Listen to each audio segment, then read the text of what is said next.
I usually don't have to. I've been having really good luck lately, so this is. There we go. We got it. We nailed it that time. Okay. You are seen. You are seen. I actually have to move this Justin list because it won't make you not seen if I do that. All this screen, please. Thank you. Minimize. Thank you. Hello, everybody. We're sort of live at present. I'm literally just trying to move tabs around with one screen. All right. So, welcome to Couch Man's Movie Chat. We definitely, most certainly, should have been doing this for the last couple weeks, but we took one extra week off because we were gonna watch Jupiter Ascending and Bound, which we didn't do because the minute Stoudman here got COVID, all the plans to do the Wachowski special at the end of the year completely went out the window. Not his fault, mind you. Just that's just the way it happened. So now it's just kind of smushed into this episode. So we're gonna talk about a lot of Wachowski films in this, but it's not all of them. Like we wanted to do a specific episode with just us talking in depth about those 9 movies they did. I've done, hoping they do more. Yeah, but Stoud's feeling better, so we're here, and Yes. he's gonna talk to you about Harlan County, USA, while I smoke some weed. Yes. We watched this movie. It's a documentary. Um, it was on Skin Slip's list of like movies she wanted to watch. Um, It's on my TCM list. yeah, TCM that she had recorded off of there. So, if I recall correctly, you basically said pick something off my TCM list, and I was like, Can you okay, retake that? how about that? You definitely chopped up entirely.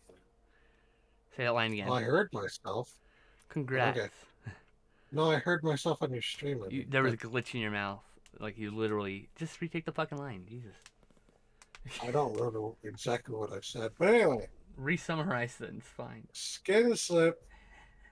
I think you told me to choose it off of your list of TCM movies, or Correct. you choose something off your list of TCM movies, and I chose that one. Um, and that's because it's a movie about uh, coal miners in Harlan County in Tennessee, or is it, no, it's Kentucky. Kentucky. Kentucky. Yeah. Yeah. Yes, it was recorded. They did the documentary in the early 70s, so this is a long time ago. 1976, actually the mid 70s. And it was about coal miners going on strike in Harlan County, trying to fight for more rights, for better pay, all The that strike stuff. happened in 73. The movie came out in 76, to be clear. So, anyway. Yeah.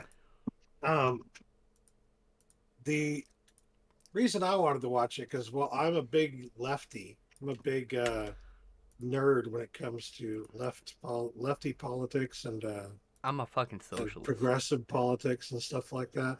So I am absolutely uh, behind the strike organizers, and I'm Mm-hmm. behind the the unions.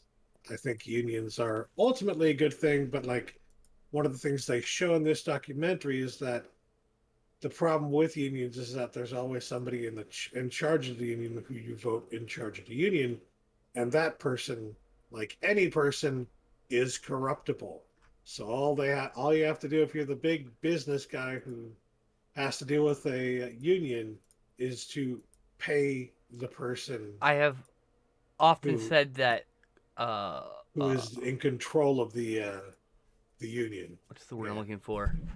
I often said that transparency will solve a lot of the problems. They'll never get rid of all the problems. They'll never gonna get rid of all the problems. Corruption is in the heart of many people. But it's Ambient not soup! it's not just they aren't just paying union bosses off or anything like that. They do that sometimes Mm-hmm. when these people are can be bought.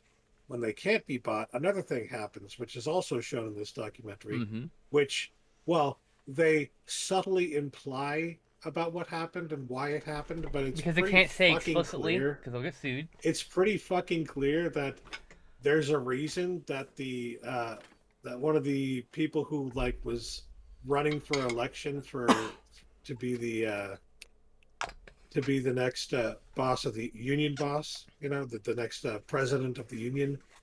Uh, so remarkably, somebody decided to like fucking firebomb their house Huh. and kill them and their whole fucking family. Who would do such a Interesting. thing? It's That's very interesting, right? I don't know. That sounds like a mythology thing. Hmm. That never happened, Stout Man. No, I just. We literally saw it I in know it did.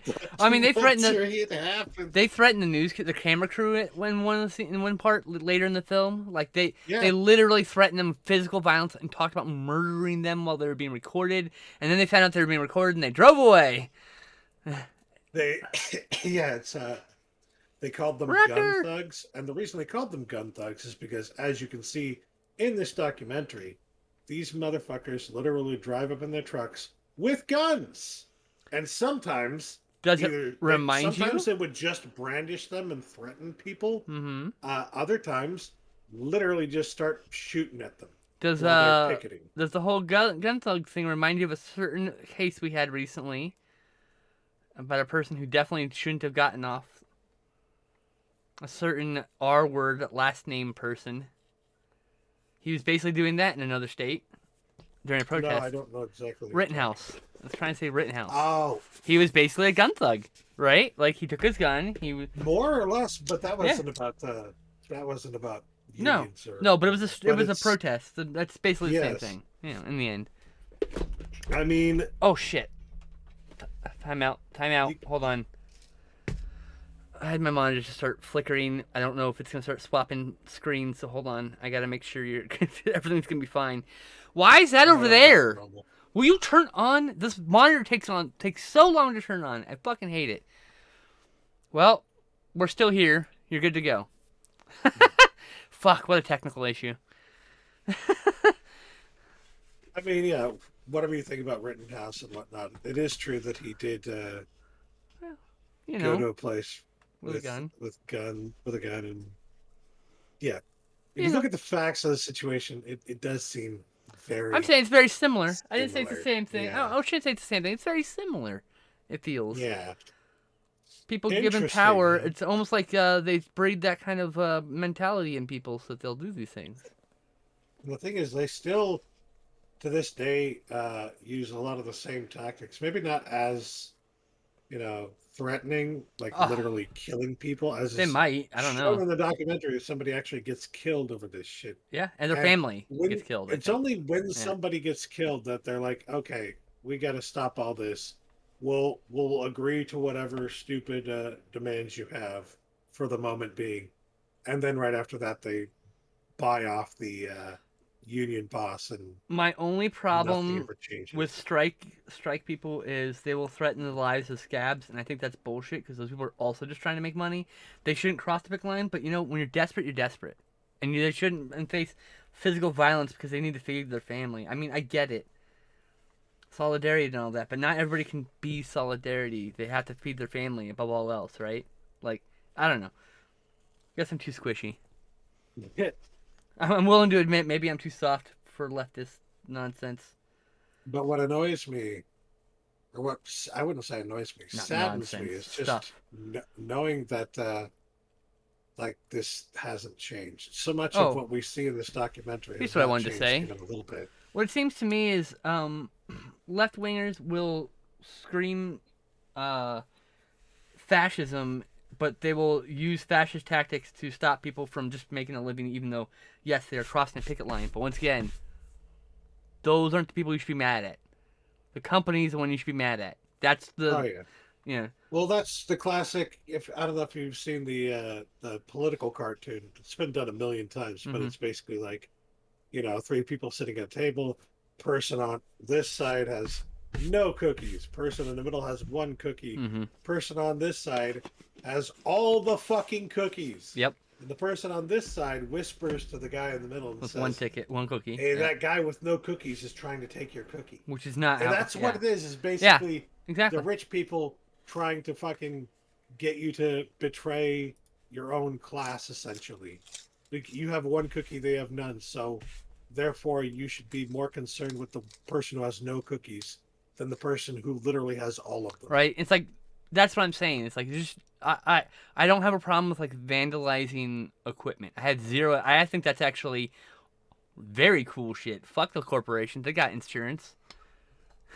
That's all I gotta say about that. But I mean, I don't know. But they were burning down a Target and I stealing don't. things from a Target store. Good.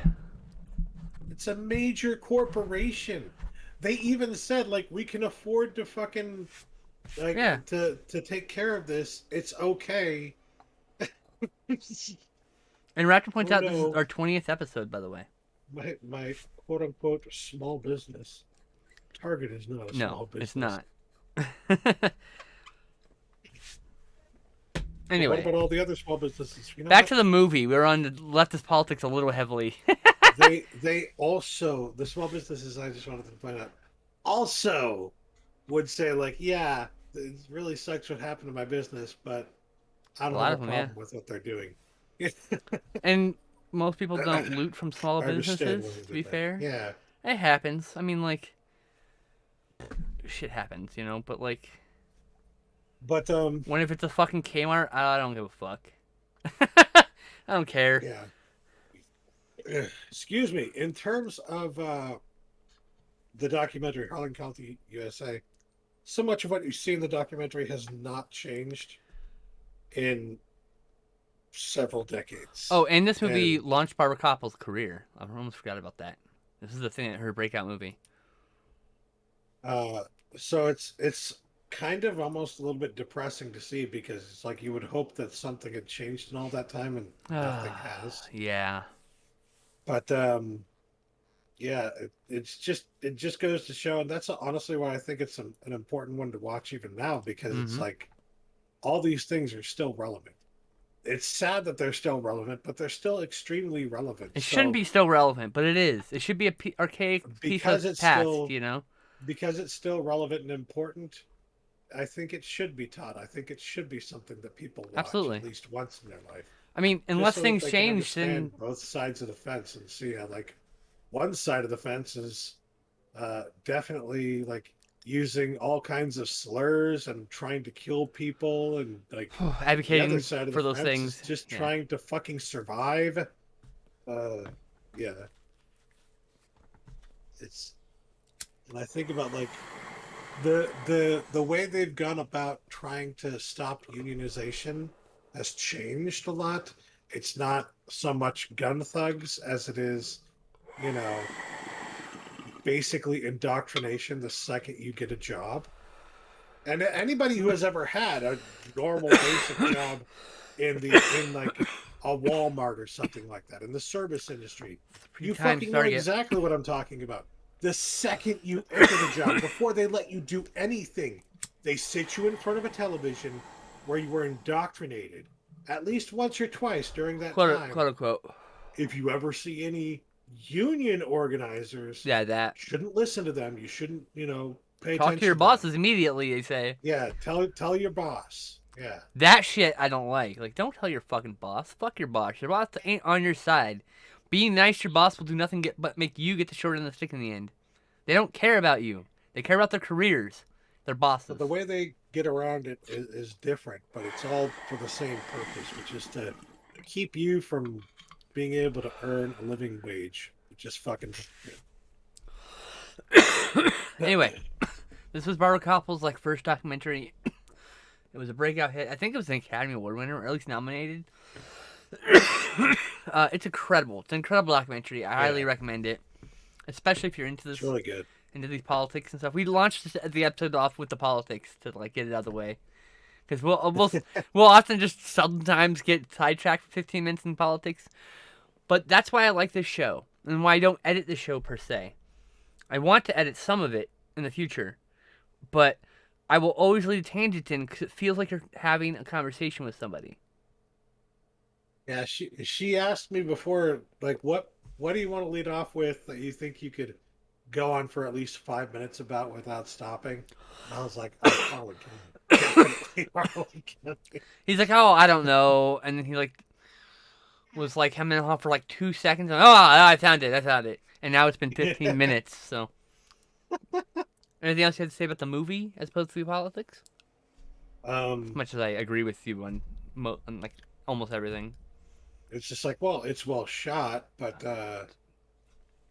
okay, I will say one thing: people who are watching it or want to watch it, I don't know. I was just thinking, like, there are some scenes where you're gonna see some bare men's asses unintentionally because they're showing the showers after they get out of the coal mines. They're taking a shower. There are some dead bodies.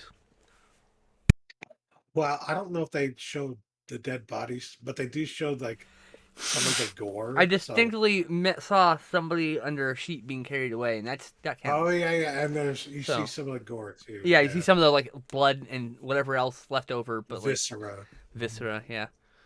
Um, But it's like real the people, so N it's word is used a couple times in this by movie. both sides of the argument. By the way, Yes. everybody's in the N word.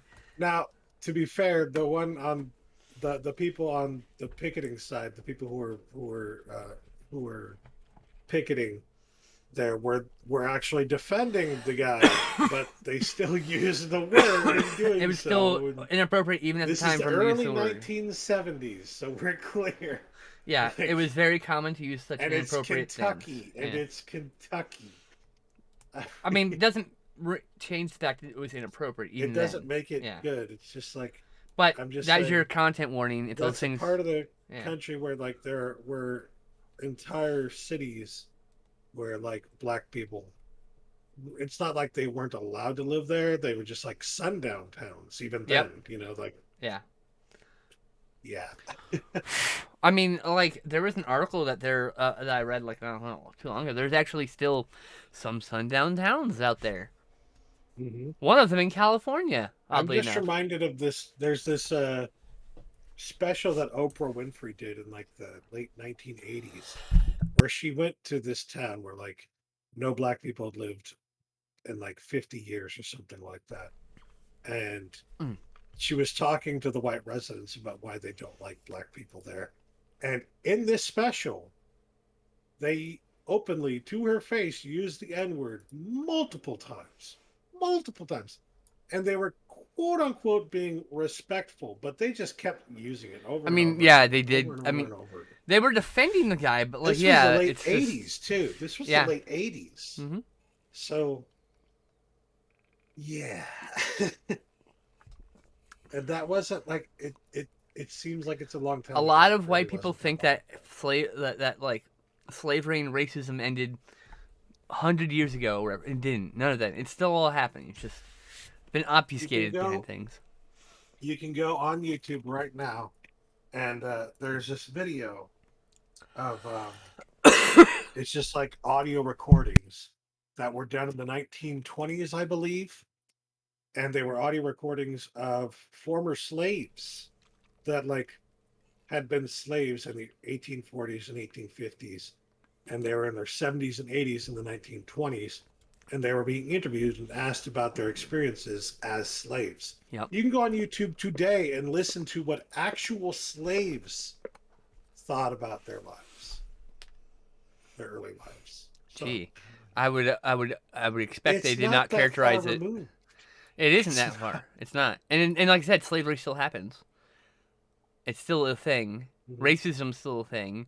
The entire prison industrial complex literally survives on racism. 13th Amendment. Anyway, we should move on to some movies since it's a movie podcast. So, Yes. what do you want to say about Snow? Do you have anything to say about Snow Day? We can just skip it if you don't.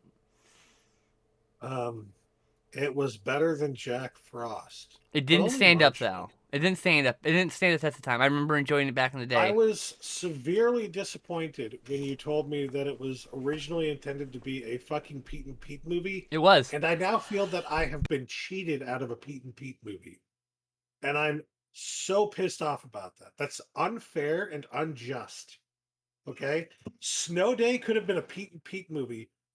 Fuck whoever decided that wasn't a good idea. I want my Pete and Pete movie. Fuck you. You owe me one Pete and Pete movie. It has to be Give me animated my now, but Pete and it Pete has to be movie. animated, but now you owe me one.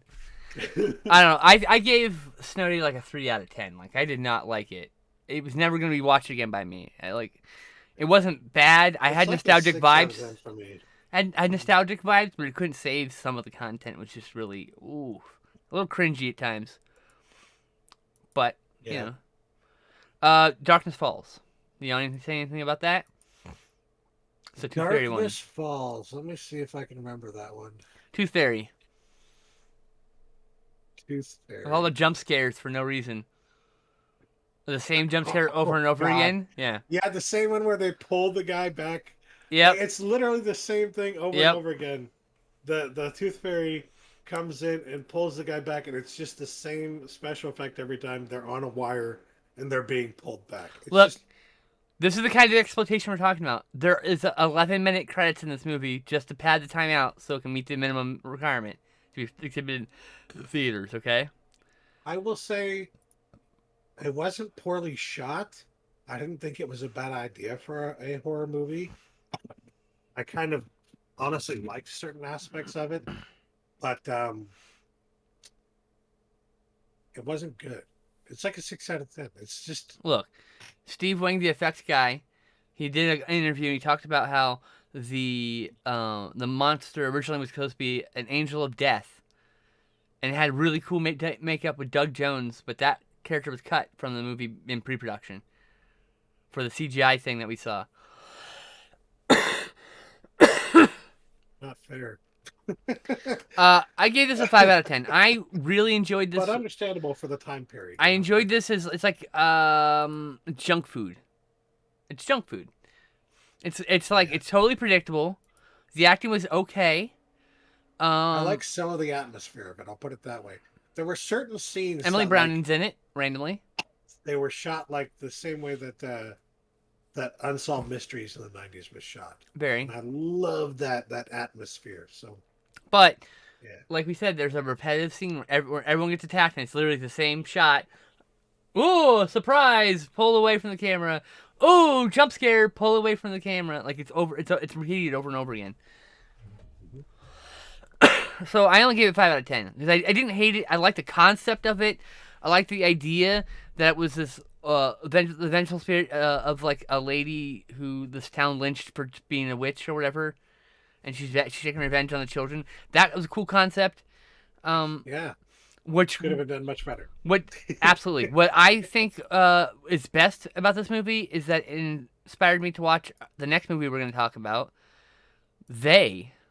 Yeah, which 'Cause is a very similar kind of concept. They deal with Not both deal exactly with the sleep same. deprivation. Neither of them deal with sleep deprivation in a realistic way. Not many movies do, Yeah. to be fair. Like there's this feeling when you're like so tired that you can't like you've been up for like 4 days or whatever, where like time is just paused and you feel like you're just moving through a frozen time. It's a weird feeling. But very few movies can really capture that. A movie called Cashback actually did, though there's Perhaps, other yeah, problematic perhaps content. it's just you like coming to terms and realizing through all this like lack of ability to do anything about like not lack of ability to sleep and everything. You're just realizing that hey, time is a human construct, which means it doesn't actually exist. So you're just like actually feeling that, you Yeah. know? Yep.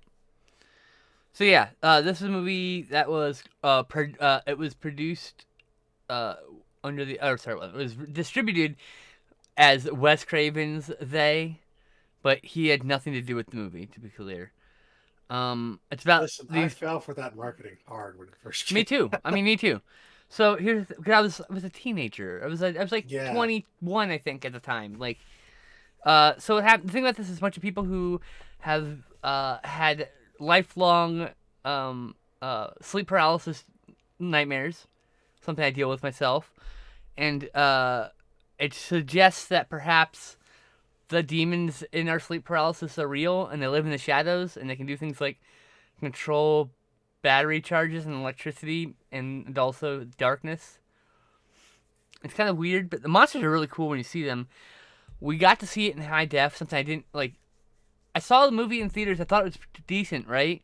And then when I saw it later on home video, you can't tell what the fuck's happening. It's too dark. It's a very dark movie that Blu-ray and 4K has saved in that sense. We watched a Blu-ray rip. I ripped my Blu-ray and we just fucking watched that shit. because I wanted to share it with him. Uh, so yeah, who was in this? Ethan Embry was in this. That's right. And Oh yeah, And yeah, John yeah. Abrams. I feel like someone famous was in this. Someone else famous. No, I think I'm just thinking something else. Uh, but yeah. Did you have any thoughts about They? I've just been rambling. Well, I remember when the first time I saw it back in the 2002. what is it, early 2000s, right? Mm-hmm. Um, I was not super impressed with it. The only real scene that I remembered from it was the scene from the diner in the very beginning of the movie, Oh right? yeah. Yep. And the rest of it was almost felt new to me because I hadn't seen it in so long. And I definitely like it better now than I did when I was younger, I mean, but not that much I gave it better. a 6 out of 10. I'll probably watch it I think again in it's like still 10 like a years. 6 out of 10. It's It seems just like every 10 years or so, I'm drawn to see this movie. That's what it is at this point. Because I saw it again like 10 years ago, and I saw it in theaters at a dollar theater. It was actually $2, I think, at the time, but it was a cheap theater. So that, I mean, like, it went out of theaters like really quickly. It was bombed pretty badly. But I think it's actually a decent horror film, and I would actually probably buy it on Blu-ray if it got a Scream Factory release. You know? yeah, more junk food cinema though. Yeah, it's definitely junk food cinema. Very sweet, very tasty. I already did that one. Shit, did I add that to the Very list? don't have to think about it kind of stuff. Speaking of Not challenging. early 2000s movies, what about Brotherhood of the Wolf? Do you remember anything about that? Yeah, I actually really liked that one. Yeah. That one was pretty impressive. Saw that I one in had theater also. I'd never seen it. I don't think I'd ever heard of it really.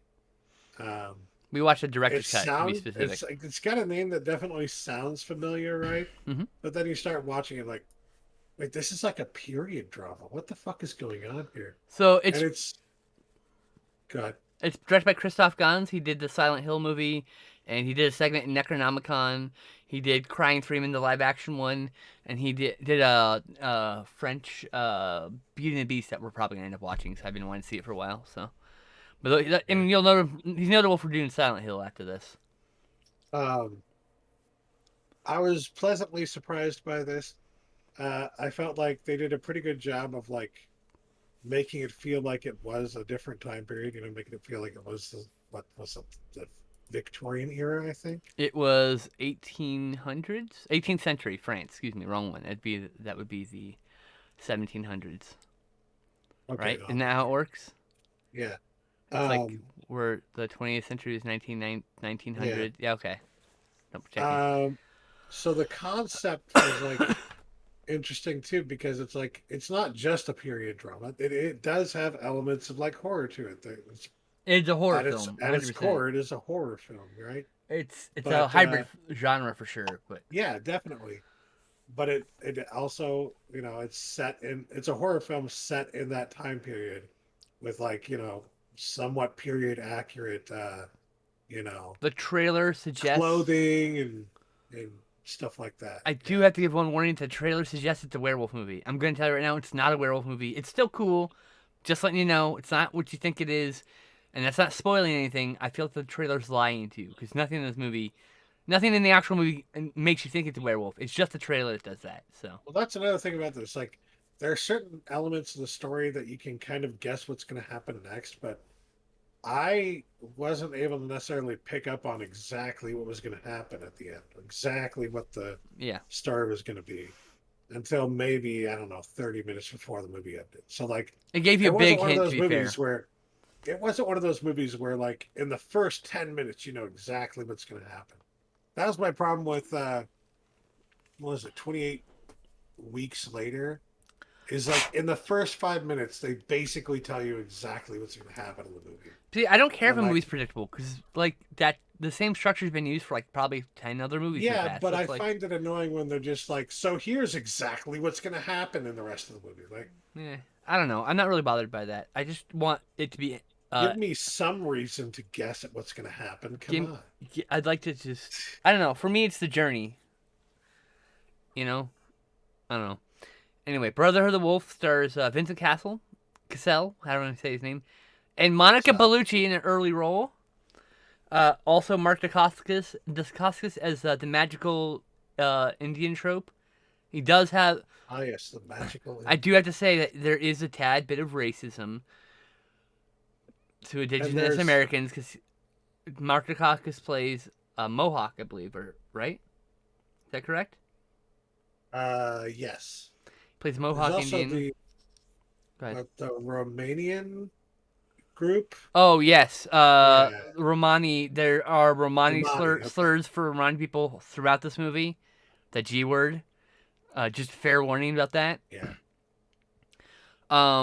Mark Dacascos, he plays a. And yeah, also Mark Dacascos also has martial art. He plays the magical Indian trope as a martial artist too, which is kind of at least a twist. It's an interesting twist, but it's still a bit offensive to people, to some people. So I'm just at your warning there. I really like And the you movie do get to outside see of that.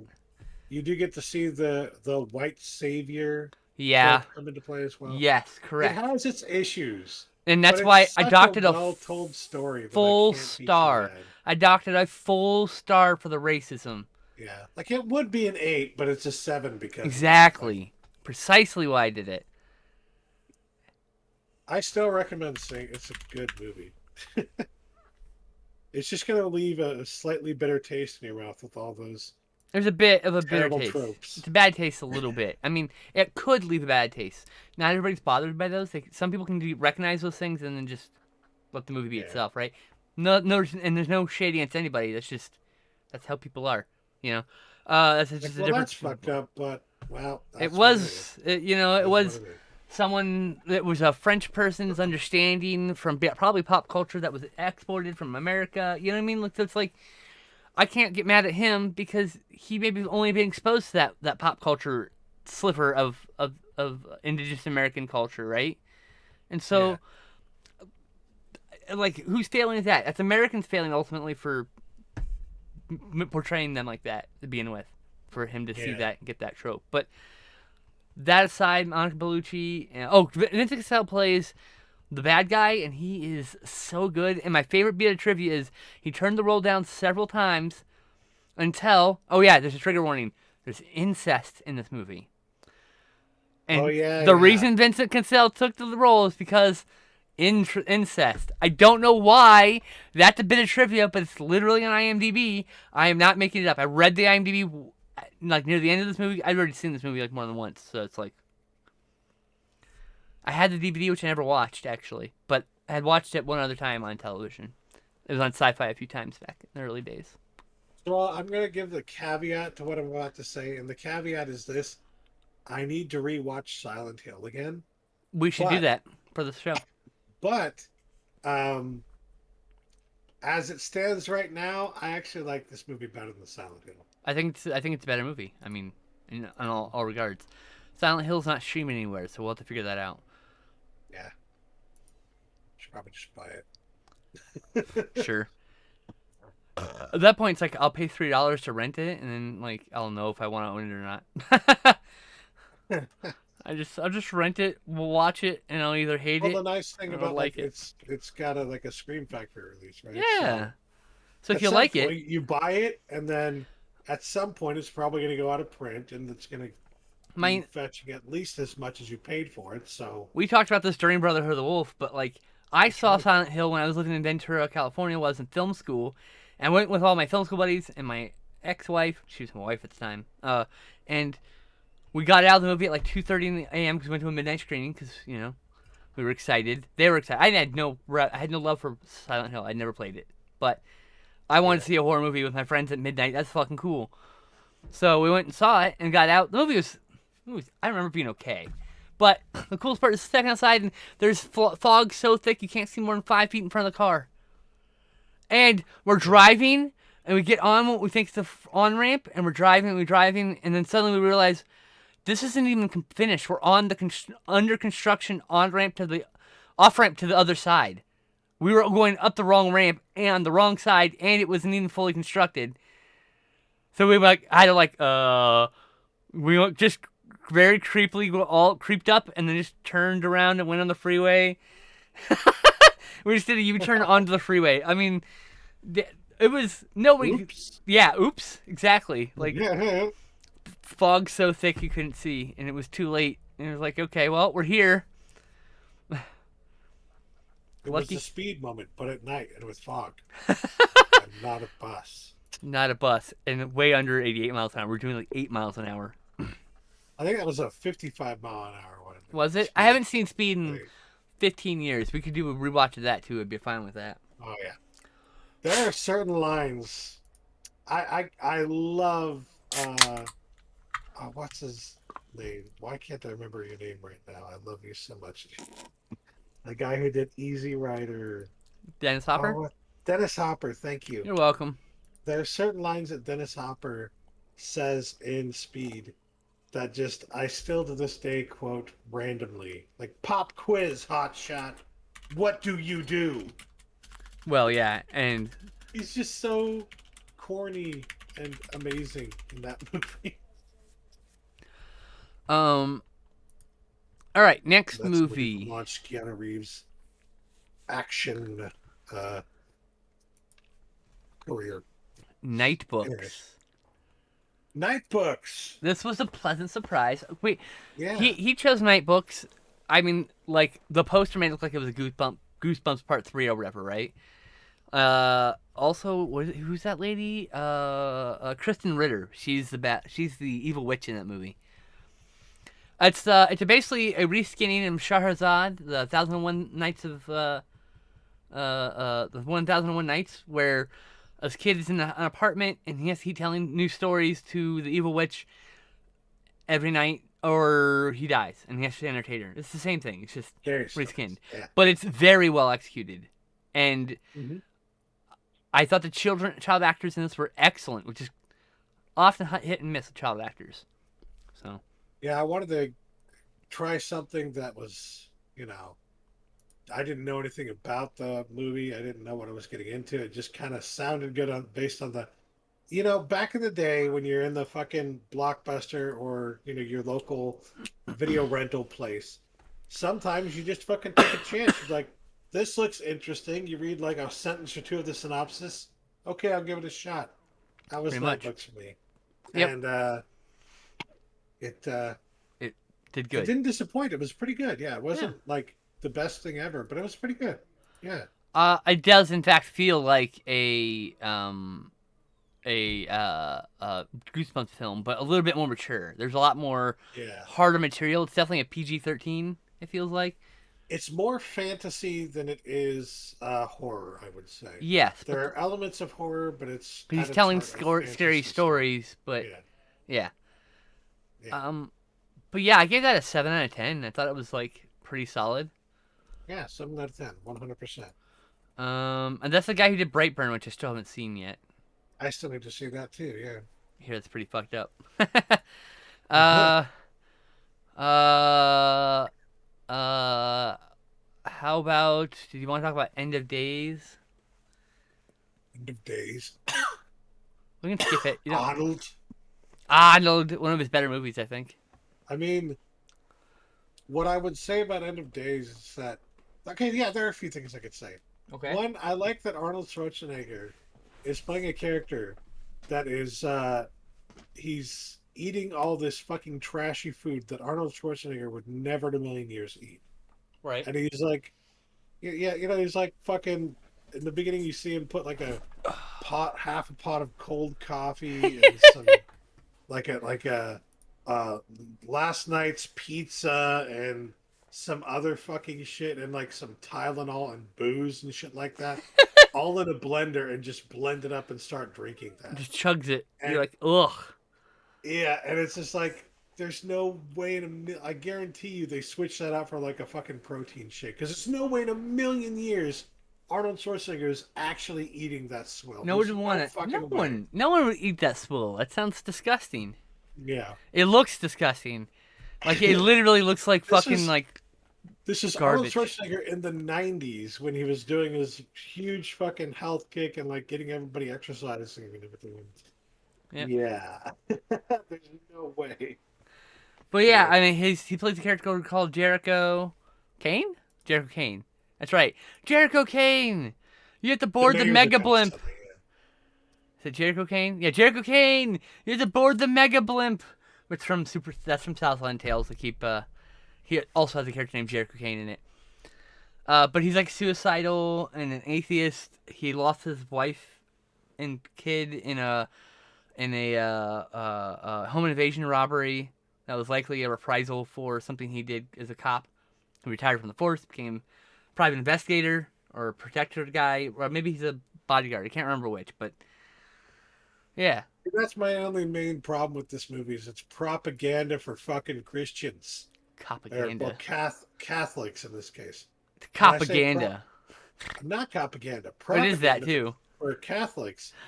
And I'm talking about the Catholicism aspect because it's literally like the Catholic God saving an atheist from being an atheist. Like that's kind of the point of the fucking I, story. Is like, I have to say, uh, I love End of Days. It's one of my favorite like junk food films, right? yeah, But if you're gonna watch a movie about the end of the world on like on at the end of the like what millennium, you should watch Day of the Beast. That was an incredible movie in comparison. yeah, De La Vista. I think I have the Blu-ray right I here. need to buy Yes, I that do. Blu-ray still. I It's do. on my list to buy. The Day of the Oh, Beast. you got This the one, slipcover too. yeah, Nice. one's very good. That's an incredible movie. Days End of Days feels like it's like Day of the Yeah, Beast De La but Vista. light. It's like it's the diet version of Day of the Beast. Yeah, it very much is the diet version, and I would say it's like I liked it better watching it this time than I did when I was younger. But it's still like I can't quite give it a 7 out of 10. I can't quite give it the seven. Like I gave it a it's a 7. 6. I gave it a 7. I like it a lot. But it's once again it's like one of my favorite like junk food films, right? It's like Yeah, but it's got to be an interesting plot of like the devil is yeah, it's got no like shit about trying it, to sure.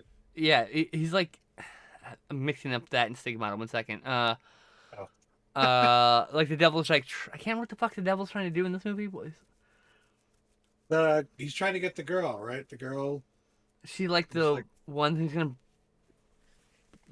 be important? I don't fucking remember why he's after her. That's my problem. I'm blanking on oh, it. I have bad memory, y'all. It's not. That's not. me It too. We doesn't mean both, anything about the movie. Uh, yeah. see here. And it's been like three Such or fast four party, inhabiting a movies man's since we. body, searching for his chosen. Oh, his bride. That's what it is.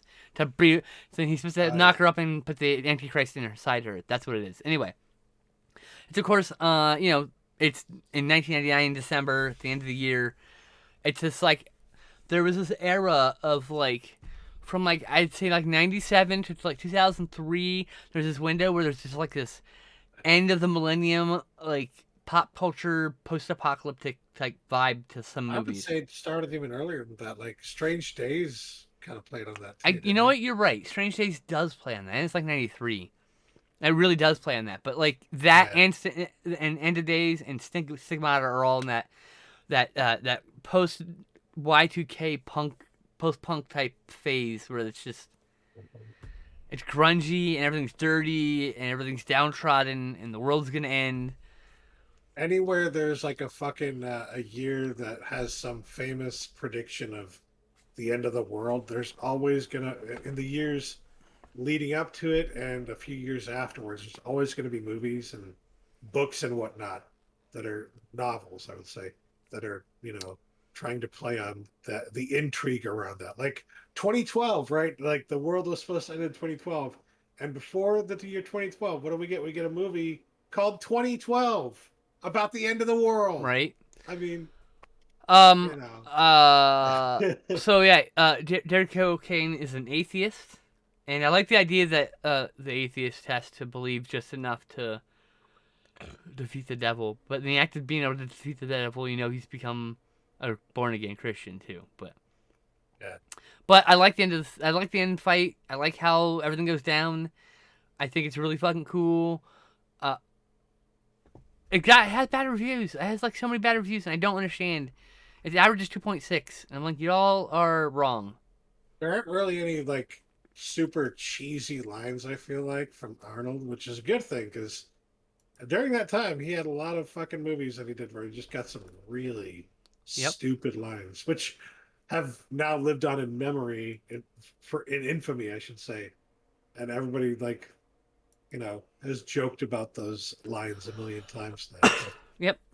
I you know, mean, End of Days didn't have any of those moments, so that's a good thing. It's a positive thing. You know? what? I'm pretty sure there was End of Days.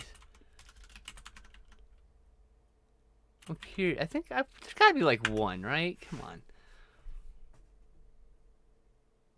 One, there's nothing memorable that he said. I don't think that like was like went down Oh, in right. history. When he goes like, my favorite thing is when the father, the priest is talking to him. He's like, "Do you believe in God?" And he's like, "Maybe once, but not anymore." And he goes, "What happened?" He's like, "We had a difference of opinions. I thought my wife and daughter should live, and he felt otherwise." That was a really great. Oh yeah, That's a that's a good really one. Yeah, great fucking moment for there. that's a good Arnold moment. Yeah. I think that's like really the one that sticks out in my head. Yeah. I think in one line he goes like, "Between your faith and my Glock, I'll take the Glock." I think that's one of those Think lines. the thing about Arnold Schwarzenegger is that any writer who like is known for trying too fucking hard with their dialogue, Mm-hmm. he will take any try hard dialogue and make it fucking hilarious. That's my favorite thing about Arnold Schwarzenegger is he has like an uncanny ability to do that. You know what I mean? Yes. You want to transition Um, into Stigmata from the same year, yes, Stigmata. which is about a young woman who starts having the stigmata of the Christ happen to her, even though she's an atheist. Yeah, It's one of these kind of movies. these movies really blend together. We That's watched why them like we one watched after them. another. We watched one, and then we watched something right. It was something between them. We watched Don't Look Up between them. We're gonna do that. Yeah, We'll talk about that in a little bit. but they really blended together Yep. because they're both about atheists who have religious things This is happening the to one with Gabriel Byrne and Patricia Arquette. them. Yeah. I actually liked this one better, honestly. I felt like it was a little bit more original, a little bit more interesting of an idea. I like Mm-hmm. that she's like writing the text up on the wall in that moment, and that the text that she's writing is something I totally fucking agree with in terms of interpretations of the Bible and interpretations So of the Christian religion and whatnot. one of the writers of this was obsessed with the Dead Sea Scrolls. And in there Yeah, are accounts of the words of Jesus where he talks about how like he doesn't want you to go to a church to worship Jesus. He wants you to read the book yourself, have the ability to read your book yourself, and critically think about the book yourself and decide for yourself what to take to in personally, what to, you know what I and mean? what's that line? The Church of God is in you. It's Yes, in you. It's yes. you. He's You, like, you don't go he says to you the won't find church. It me is in you. you won't find me in a house of brick and mortar. You'll go to the woods. Like it's like something like go to the woods, look under a rock, and I am there. Split a tree in Yeah, half, and yeah, I am there. Because he's talking about how he's in nature. He's not in anything made by man. yeah. And that's actually from like the Dead Sea Scrolls. So about this movie is I saw this movie in theaters, like opening weekend. Loved this one, and it actually got me obsessed with non-canonical Christian writings. The writings the Vatican says aren't real. The shit they took out, basically. Yeah, the shit the Vatican declared is not real. Meanwhile, they say that they say it's a heretical text specifically because it talks everything against what they believe. I'm shocked. You mean the religion that literally canonized the man they murdered as like I'm. You mean they're mad?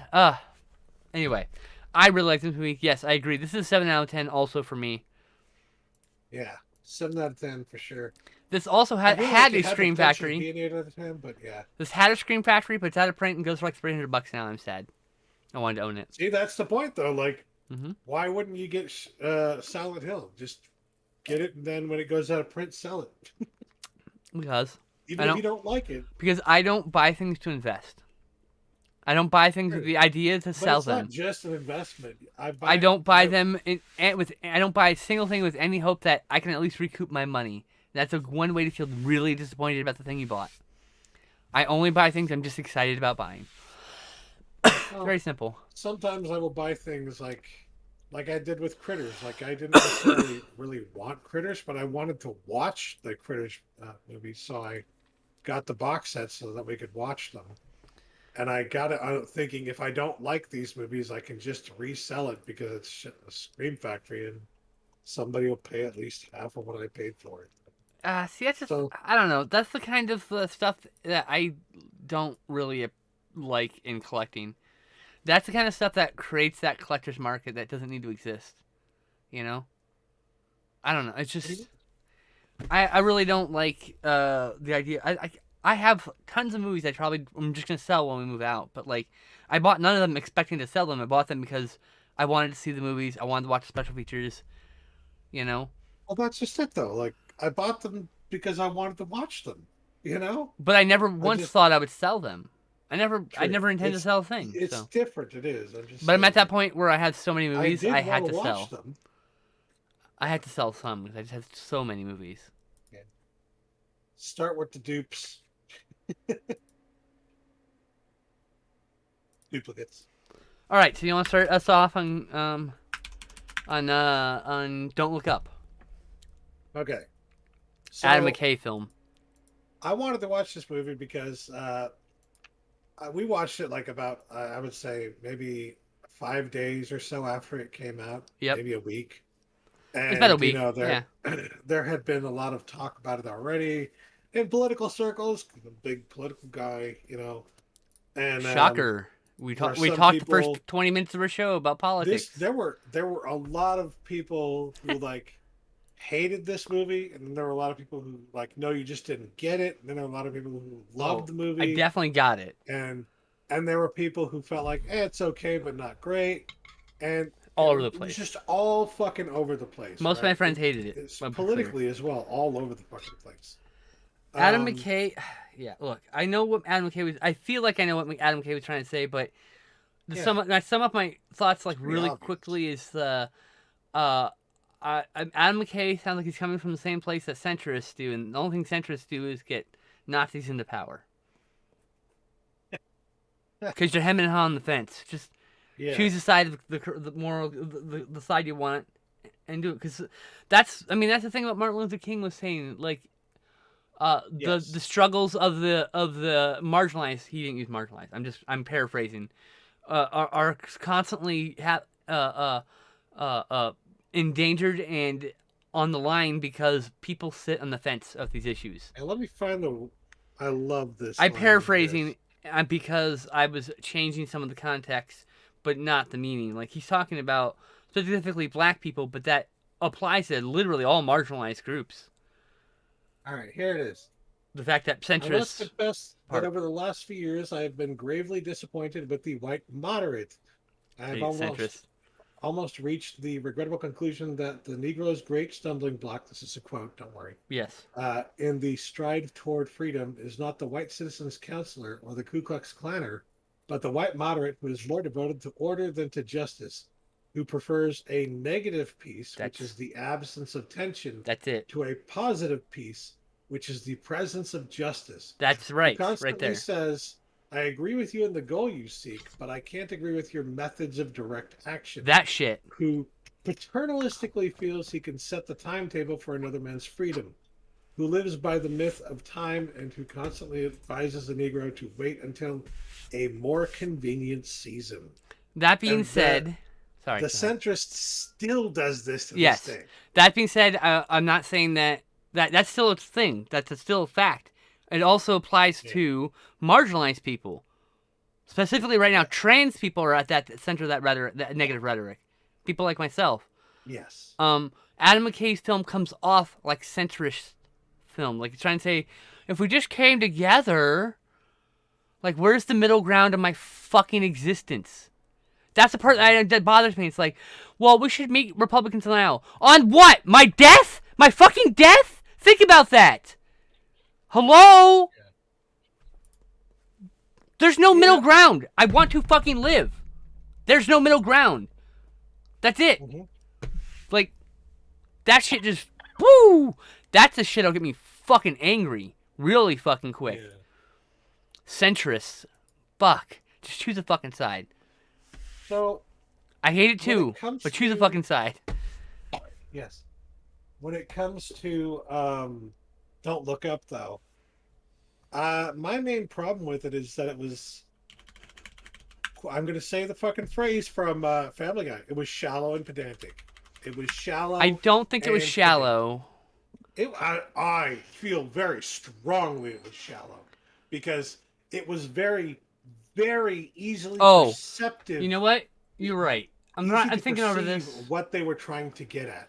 There was You no know, subtext. It's literally on the yeah, nose, the the entire subtext was movie. Right. right on the That's what you surface. mean. Right. It was Okay. subtext for people who don't actually know how to read subtext. Because we don't have Like, media literacy in this country, and there it was just nothing bugs me. actually below the surface. The surface was the subtext.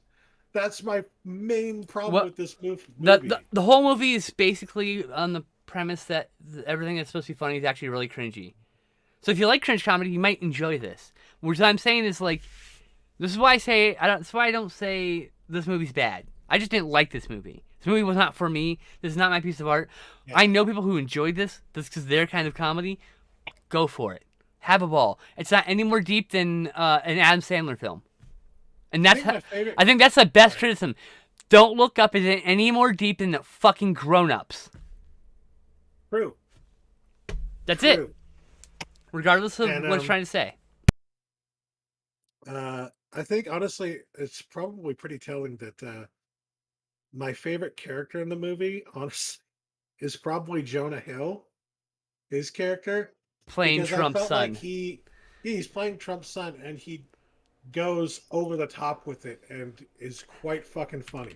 Like he's Uh, pretty fucking good in the so, movie. in an interview, he said that his concept for his character was Firefest, that is a human embodiment of Firefest. A person who's a human embodiment of the Firefest. And I was like, Yes. that's perfect. And it's like there are funny things in this movie, but it's trying to Yes. be subtle, but not really because it's hitting you with bricks instead. Yeah. So Isn't this political humor? Political humor. This is the do you right get what wing. we're This is trying to the left say? wing. This is both. Do you understand? This is both. And it's like, oh god, just. Yes, it It's lacked subtext and subtlety. so I think the thing to understand here is it's painful for people who like watch movies with an eye for subtext all the time and Mm-hmm. dig deep into Mm-hmm. films Mm-hmm. all the time to see a movie that's like baby's first subtext movie, which is basically what this is. It's baby's first Doctor Strangelove. That's all it is. It's baby's Yeah, first Doctor Strangelove. and it's just like, This be as oh my derivative as god, and these possible. people think it's so meaningful, and everyone's talking about how so meaningful and so deep, and it's I'm like like, not really. I'm trying to It scratch beneath the surface here, it's and there's not much. it is making comments on all parts of our political lives, but it is doing Yeah, so from a sense of so clear and obvious that it's yeah. like, It's like I feel like this is like it something that doesn't go sub. It just stays on the it's surface. all It's yeah. You're right. I guess it is shallow. I don't think it's pedantic necessarily, but it is. yeah, maybe But it is it's shallow. Yeah. it was definitely shallow because there's no subtext. Uh, to be fair, though, the one thing I will say positive about this movie that I felt was really good is that I felt like the character design, the makeup and all that Oh, stuff they did such a good job was with really that. good Yeah, because Leonardo DiCaprio's great, by they the way. made actors who are usually would never, even in a movie like this, would never in a million years let you like make them up to look frumpy or normal in any way, shape, or form. They would require you, not these actors per se, but big name actors usually are going to require you in their contract to make sure that they don't look bad, that they look good at all times. Right, right. And that is something that you did not see in this movie. You see them looking normal. They look And, like normal fucking people. and they got And I great actors love too. that. I love that. Yeah. So like the performance isn't bad. The material is shallow. That's the problem. Leonardo DiCaprio's character is Yes. actually great. He's the best part of the whole movie because he's this character who's trying. He's altruistic. He's trying to do good, and it shows that even he can be corrupted by the simple Yeah. pleasures of the flesh. As an example, attention that he's Yeah. never gotten in his whole life. Like as a fucking person who's been a nerd my whole life, getting that kind of attention, like oh you're hot, something I'm only recently been getting, is intoxicating. So I can very much relate to that character who's literally, for the first time ever, just being immediately hit on by a very attractive woman. Someone he's gonna find. So, and you can tell this is his first time. All the endorphins are going off in his brain, right? So it's like Yeah.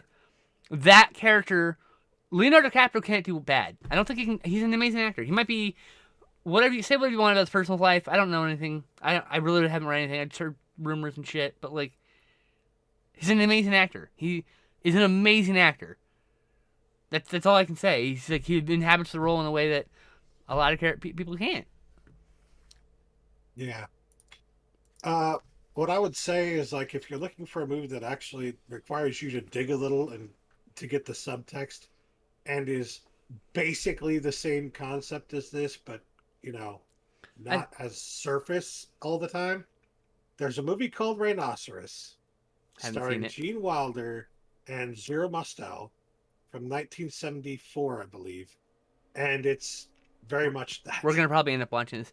The point. Here's another point. Well, I wanted to get the point of Okay. the movie Rhinoceros, which is that everybody is turning into rhinoceroses in this movie, and nobody wants to believe it, even when they see it with their own eyes. It's literally the same concept as Don't Look Up, but with rhinoceroses. So there you go. 40 years prior. The other thing is, the film, like, after sitting through the Trump presidency, nothing in that film seems absurd, and that's the problem with our Yeah. world right now. And that's why I guess that's why it wasn't as funny because like if this movie came out before Trump presidency, I would have been laughing throughout it because we're in the fucking weirdo. We're in the fucking Twilight Zone now. Who the fuck Yeah. knows what's gonna happen? We're about to have World War fucking 3 apparently. Um, I will say there were elements of Don't Look Up that kind of reminded me of Iron Sky, the Iron Sky movies, in fact.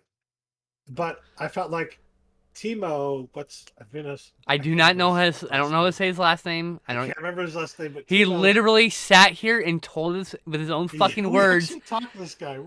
He's told us with his own fucking mouth how to say his name, and I literally repeated back to him butchered. I listened to the interview recently, and we literally he tells us how to say his name, and each one of us in that fucking Oh. episode butcher his fucking name.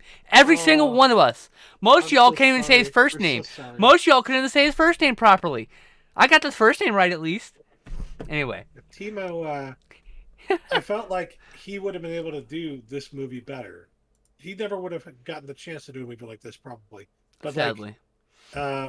he would have been able to do this better because he would have gone way more over the top and been even more ridiculous with it. And that would have made it funny and enjoyable at the very least. If you're not going to have something that, actually goes below the surface in terms of its, the subtext, then at least fucking get ridiculous with it the way that Timo did. So Yeah, uh, I think if you like Don't Look Up, I highly recommend actually watching the Iron Sky movies. They are a Ridiculous. way more ridiculous version of that. They're just outrageously more ridiculous. Yep. And the sequel's pretty fun too. Not as good. I mean, say it's Potentially offensively more ridiculous. Oh, I Let's mean, put it that way. if I remember correctly, they literally make a black guy have white face in the movie, I think. Yes. So like yes, in the first movie, yeah. it's commenting and stuff that maybe it's not something you want to watch. So just be aware there's some crude humor in the Iron Sky films. But they're also way better with the subtlety in a movie that's so fucking ridiculous. That's the sad thing. Iron Sky is so ridiculous and it's better at subtext than Don't Look Up. One of the main plot points of the first movie is that the theory of the Nazis having a base on the moon is true. That's the main part of the plot of the movie. Yep. So do you want to so talk? you know what you're getting into. Do you want to talk about 8th grade? Or do you want to pass that up? We could pass that. I mean, I was really uncomfortable during the whole movie, to be honest with you. yeah, and We don't need to talk. it's not that it was a bad movie. No. It's just I just felt very something we uncomfortable. don't want to talk about. I felt uncomfortable, and I don't know if what I would say about it. Anyway, let's just talk about Doctor Sleep. You started us Dr. off. Sleep, I'm gonna swing this bowl. You set everything up. Go. So I first watched this on HBO Max about a year ago, maybe We watched the director's cut longer. this time, to be clear. And that one is not the director's cut on HBO Max. It's that the one on HBO Max is 2.5 hours. The director's cut is 3 hours. But I can tell you right now, watching the director's cut, it didn't even feel like it was much different, or there's much more added to the 3 hour cut. But that's not a bad thing. It just means like that the additional footage, the additional 30 minutes of footage, actually fit quite well into the story, and there was not necessarily any reason to take them out, because you would have been able to tell, like, okay, that scene ran on a little too long, or that scene didn't make sense to have in there, or whatever, or you would have been able to tell if it didn't really fit back into the movie as a direct in the director's cut, but it fit perfectly, and you can always tell it fits perfectly into a director's cut when you can't even tell it's a director's cut. So just in regards to the running time, like I I recommend imagine, watching the director's cut because I imagine you just extended a bunch of you're getting scenes to more. give characters Yeah. time to space to breathe. You know. Um, watching the movie this time, as you were talking about the whole Stephen King universe, made me realize how much everything can be tied together, and in some cases is tied together With, in his I stories. mean, it connects. This is connected to Firestarter. This is connected to, of course, the first movie. Blanking on the title suddenly. Shining, The Shining. Shining. Thank you. Fuck sakes. Ah, it also technically connects to the Dark Tower. Also, with the character that's in this and the Dark Tower. Yeah. So it's things like that. It's like there's all these little connections all over the place. And there are ways to connect it to like almost every story Well, that there's a they've been told. Wikipedia on Stephen King stuff, and you when you look, I was digging through it during a break in this movie, the bathroom break, and I'm like, I was like, wow, Firestarter, oh, Dead, the Dead Zone, all these Yeah, yeah, movies, yeah. Because like think about the Dead Hearts of Zone. Atlantis. That's the other one. Hearts of Atlantis is what I was trying to think of. I saw that in theaters. Uh, I'd rewatch it if you think honestly. about what happens in the Dead Zone, it's like somebody has a near death experience and then suddenly develops these uh, powers to be able to like perceive things that are going to happen in the future, or whatever, Hmm. right? And it's like, well, what do you see in Doctor Sleep here? You see these people who have the Shining, who have this ability to see things that aren't necessarily there, but they are there, but they're not Hmm. there. And it creates this that's the main thing that Danny is capable of doing. Doctor Sleep is capable of doing, but the little girl in the movie, she's capable of doing all other kinds of things. Like she's capable of like, we see early on she makes like uh, a bunch of spoons and forks like stick up on the ceiling for no particular reason. She's just capable of doing that. She like turns It's like a the camera turns sideways, and it's implied that she turns the world sideways. And literally, there's just a comment by someone else saying, "Did you feel that earthquake last night?" Which is her literally turning the earth. I mean, like yeah. that's pretty crazy, So like pretty wild. the idea is that like it's almost a X-Men kind of a thing going on. Like these people have superpowers basically, and that's what's going on It there. is. It's like I was And saying. It's like the horror X Men. yeah, and that's what I love so much about this movie is that it makes it out to be like almost something where these people, the Shining isn't necessarily just one thing. Mm-mm. It's like an ability It's to like a do mutant power. something that normal people don't Yeah. have the ability to do. And It's a these mutant power. people, if I Yeah. were to compare this to X Men, I'd say these people are like Magneto. These people who travel around. What were they Oh called? yeah, the people who are What was the group like called? being vampires. I can't remember what their name was. Yeah, they weren't necessarily vampires, but apparently people who can access like the Shining or whatever you want to call it. They call it Push one of the books also. Um, Yes, that's like pushers. Yeah. that like accessing that like you can anyone can suck the life force out of someone else and gain more I will power. say Is what it implied. they are depicted as Romani. You know, they are depicted They as they're they uh, are people in that culture. There are elements they're of that culture there's on display in strong elements of there. traveler culture on Yes, display.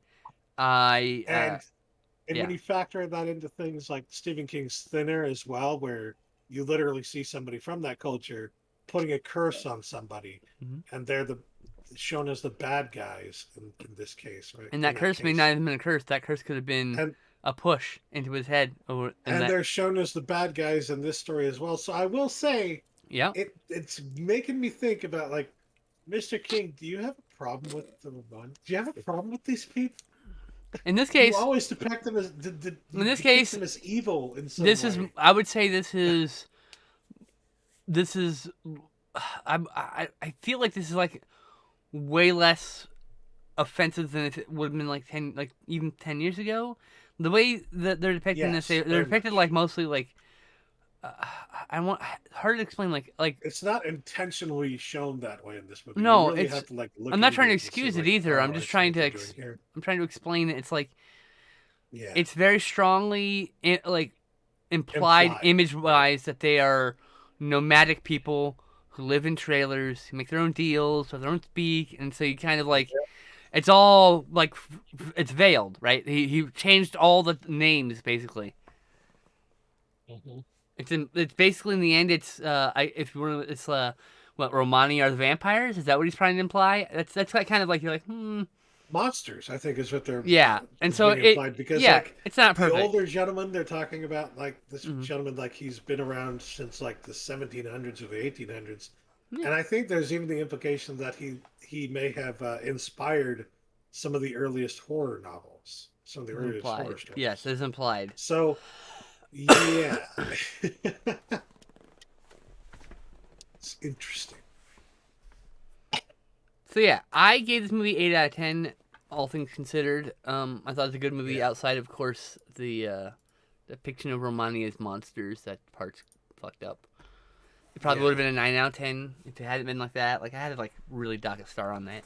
But I mean, for to be honest, it was 9 out of 10 for like 3 weeks on my letterbox. Well, and then suddenly it just popped in my head. I was like, Wait a minute. Yeah. wait a minute. Like you just came upon the same thing. You're like, oh yeah, Yeah. Do you have anything to say about eating Raoul? Um. I don't remember much about eating Raoul. Uh. Well, Not that it was it a bad was. movie. That it's just sometimes you watch like 5 movies in a night, and sometimes the movie just slips out. You just can't remember the details. We watched it, I think, around the same time as Don't Look Up, and I had the feeling like It it was was a little three bit movies better. later. It's the next day It over. was it Yeah, was better than Don't Look Up, because and we watched End of Days, Don't Look Up, Stigmata. Then the next day we watched Doctor Sleep, Eating Raoul, Cloud Atlas. yeah, um, I think it was better than Don't Look Up in some ways. And the reason I compared it is the themes are fairly similar. They're definitely it's it's satire. It's very much satire of culture in that time period in the was it a 70s movie or an 80s movie? 80s movie, I think. 80s. Okay. 1982, the year I was born. 1982. So it's early 80s. Um, and there were elements of the satire that I found funny and found like that they did a good job with it. Um, but it's not super memorable, you know. I like that they're kind It's of a depicting movie. these people as I would say it's a strong candidate to rewatch in the future because sure, I yeah. liked it. It's just now 3 weeks later, I can't remember a thing about it. Well, they kind of I like how the Raoul is the guy who is Chicote. like kind of scamming them or trying to scam them, right? It's Robert Beltran is his name. Yeah, Robert Beltran. He's trying to Is scam that right? them, Robert Beltran? Fuck. and I love that he when he first walks in, like the first time that you see him, it's literally just a fucking parody of Yes. like the porn movies of that era, which Mm-hmm. is like the cable guy walking in. Oh, somebody said there's a problem with the cable here. Well, it wasn't necessarily cable at that time, but like So plumbing. Did somebody have a problem with the plumbing and the pipes in here? well, the cool piece Yeah. of trivia about this is they go into the swinger lifestyle so they can kill people. Basically, it's basically Yeah. you pegged it. It was Burke and Hare, but Yeah. 1982 in Yeah. mod culture. Burke and Yeah, Hereford, New Age. yeah, Yeah. because they were taking the corpses and selling them. Belltown was finding a source for those things, medical students, wherever it Hmm. was. God, I was gonna say something about the movie. Oh, there was a trivia bit. They couldn't afford to make a fake newspaper, so they just ran an ad in the newspaper for swingers. They only got one person to call, unlike in the movie where lots of people called them. But they literally that ad you seen that was literally ran in the paper, Nice. in one of the I indie think it was papers. in Variety actually. I don't They show remember. it being in Variety. Yeah, I don't remember what. I don't because uh, that could have been the doctor part of it for all I know. True. But But yes, I like the idea of it. Like they have their dreams they want to achieve, and they're like, you know what? Yeah, why don't we just kill some people in order to make money and right. you know achieve our dreams? So ridiculous. It's a black comedy. It's like very tongue in cheek about kink culture. Some of which it does not understand at all, and some of it Yeah. is would be broad strokes about some of them. I would say some people might be offended by that. To be clear, but I really liked it. I couldn't really say much more about it because once again, we saw like 5, 10, 15, 20, 21 movies since then. Yeah. So definitely gonna rewatch that in the future because that is a. It's just one of It's those either a movies. 6 or 7 out of 10 for I me. gave it a 7 It's for good. now, but that's up for reevaluation because I can't remember anything about it. Next is The Golden Child. I'm saving the Wachowski films for last, in case you're curious. I had the Golden Child. There were certain elements of the story that I felt like were, again, little racism going on there, but product of its This movie. time and whatnot. We did not watch Um, Blackwater. What the fuck? Anyway, keep and talking. Keep talking. I like the story. I like that it's kind of based off of the myth of the. I wouldn't say myth necessarily. I don't want to offend anybody, but the tale of the what's the name? Is it the Buddha? No. Dalai Lama. Dalai Lama. Thank you. It's Yes. a heavily fictionalized version of parts of the The Lama's. story of the Dalai Lama. Yeah. Yeah. Which is like the chosen child or whatever, and This time it's the magical even at Asian that trope. time, even at that time, the Chinese were trying to like kidnap. They were in some cases literally kidnapping the kid chosen as a Dalai Lama. In some cases, they were killing this kid, Mm-hmm. and you know, this story is kind of, I think, kind of playing on that a little bit, and um, I like it because it kind of brings it to the forefront of American society in a way, which at the time it wasn't necessarily something that a lot of Americans knew or cared about happening, So yeah, there's some pretty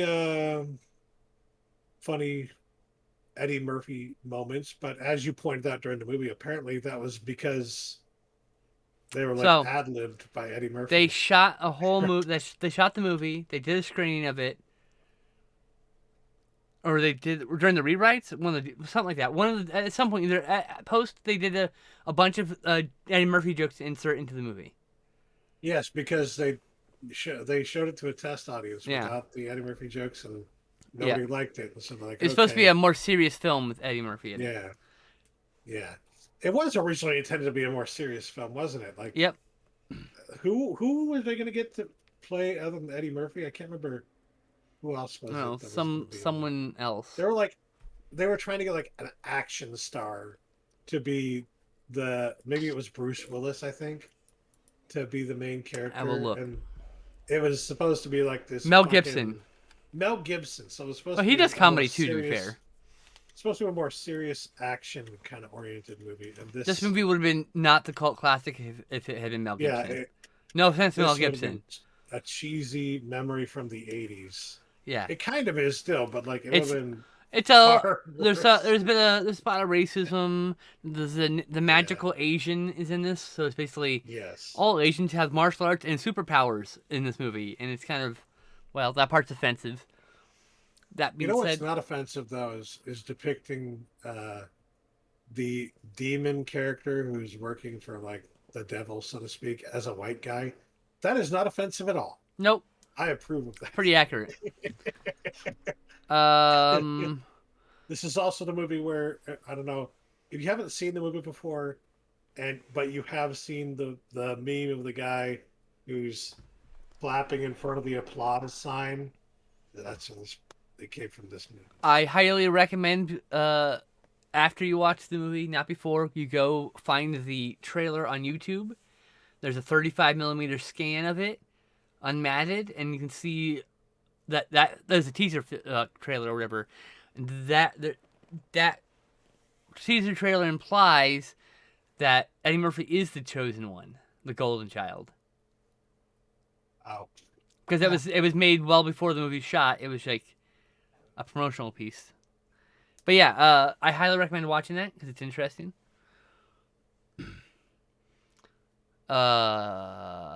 Did you have anything to say about Biker Boys? that This fucking movie, oh my god. movie was terrible. Lawrence Fishburne must have Orlando been doing Jones, somebody a favor. Jimon That must have been Hansu, that butchered his had name. to be like he owed somebody a favor, or he just Brendan was Fair. being nice to a friend of his, Oh, that guy. friend of his or something. Because I'll tell you what, ooh, Oh yeah, Dante Bosco's in ooh, this too from Hook. Rufio. oh yes, yes, Rufio, Uh, God, this movie. And Lisa Bonet. I don't want to forget about her. This movie was not great. Oh, Terrence Howard. That's right. He was in this too. Biker Boys. I think the best way to describe it is trite. It is a Trite? very trite film. That's just rude. It's trying to be, uh, it's trying to be Fast and Fast and the Furious. Furious, 100%. obviously, 100% with but motorcycles. and I don't think it necessarily entirely fails on that level, but like it does not do what it needs to be like it doesn't go over the top enough, honestly, to be So, just a bunch of fun. It tries too hard to have a message when like all Fast and the Furious needed as a message was like family, family. You're saying it wrong. Family. family, Uh, family. this guy's the guy who directed it is like a producer and writer. So it's like, Yeah. but oh boy, the dialogue's really everything in this movie is clunky. Is the best way to describe it.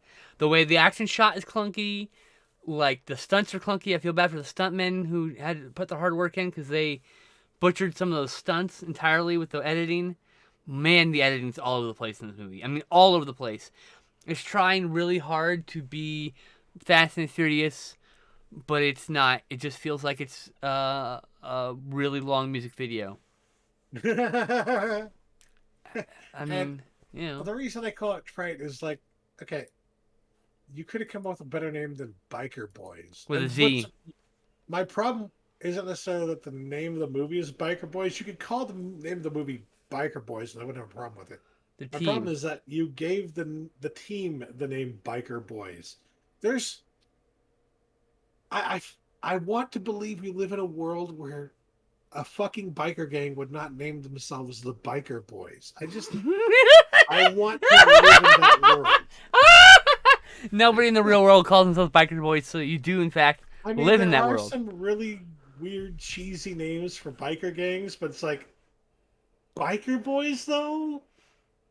Even in the early 2000s, 2003, I think. no, Yeah. no, Now we do have nobody plans. would ever. We do No, have. I do have Torque ready for us to watch, so we can watch the other biker cash-in Torque, movie. But yeah. that one stars Ice Cube, I think. Maybe it's Ice T. Another thing about this movie, fucking Kid Rock plays a Oh, major right! role in this movie, That's and right! every time he's on screen, he literally feels like he just walked on set one day, and they're like, "Sure, we'll The have main Kid character's name Rock is in here." Kid. Don't forget about that. Which is like, what the fuck? Oh, Yeah, Kid Rock plays a guy named Dog with 2 G's. That's it, just he's Dog. just not a good actor. He's He's, just not a good actor. of course And you can not. tell that because, like I said, he just looks like he walked on set one day. Doesn't actually belong there. I mean, He's basically what amounts to he's a. a main character, and oh, He should have been there for a cameo, not a main character, or a scene or two. oh, But he's in it in the movie, on and off, and I just oh my god, it was a movie. I gave it 4 out of 10. how much money do you think Kid Rock paid to be in this movie? Because he definitely paid to be That in was this movie.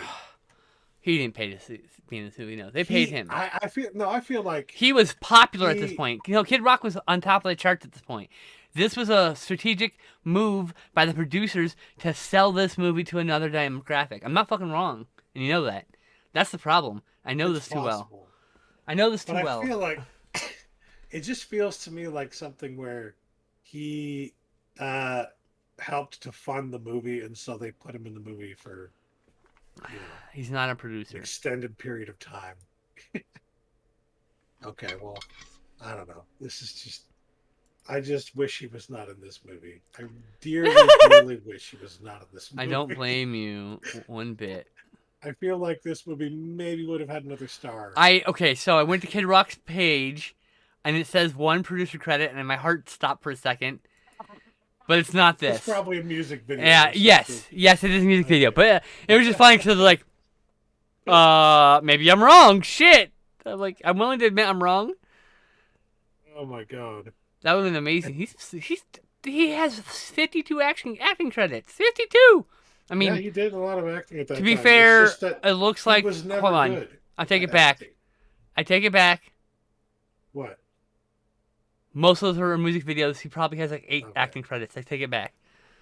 I do remember him being in what's that fucking David It's hard to Spade act movie? as a character when you're yourself in your music videos. Is what I'm saying. Other people What's in this that music video David act. Spade movie that he was in? I can't Dirt? fucking... Joe Dirt. Joe Dirt, yeah. My favorite part of Joe Dirt is Joe Dirt lives in Simi Valley. Now here's the thing about Joe Dirt, right? I'm gonna be I don't know if somebody's gonna perceive this to be mean, but it's the fucking truth and Careful. you know it.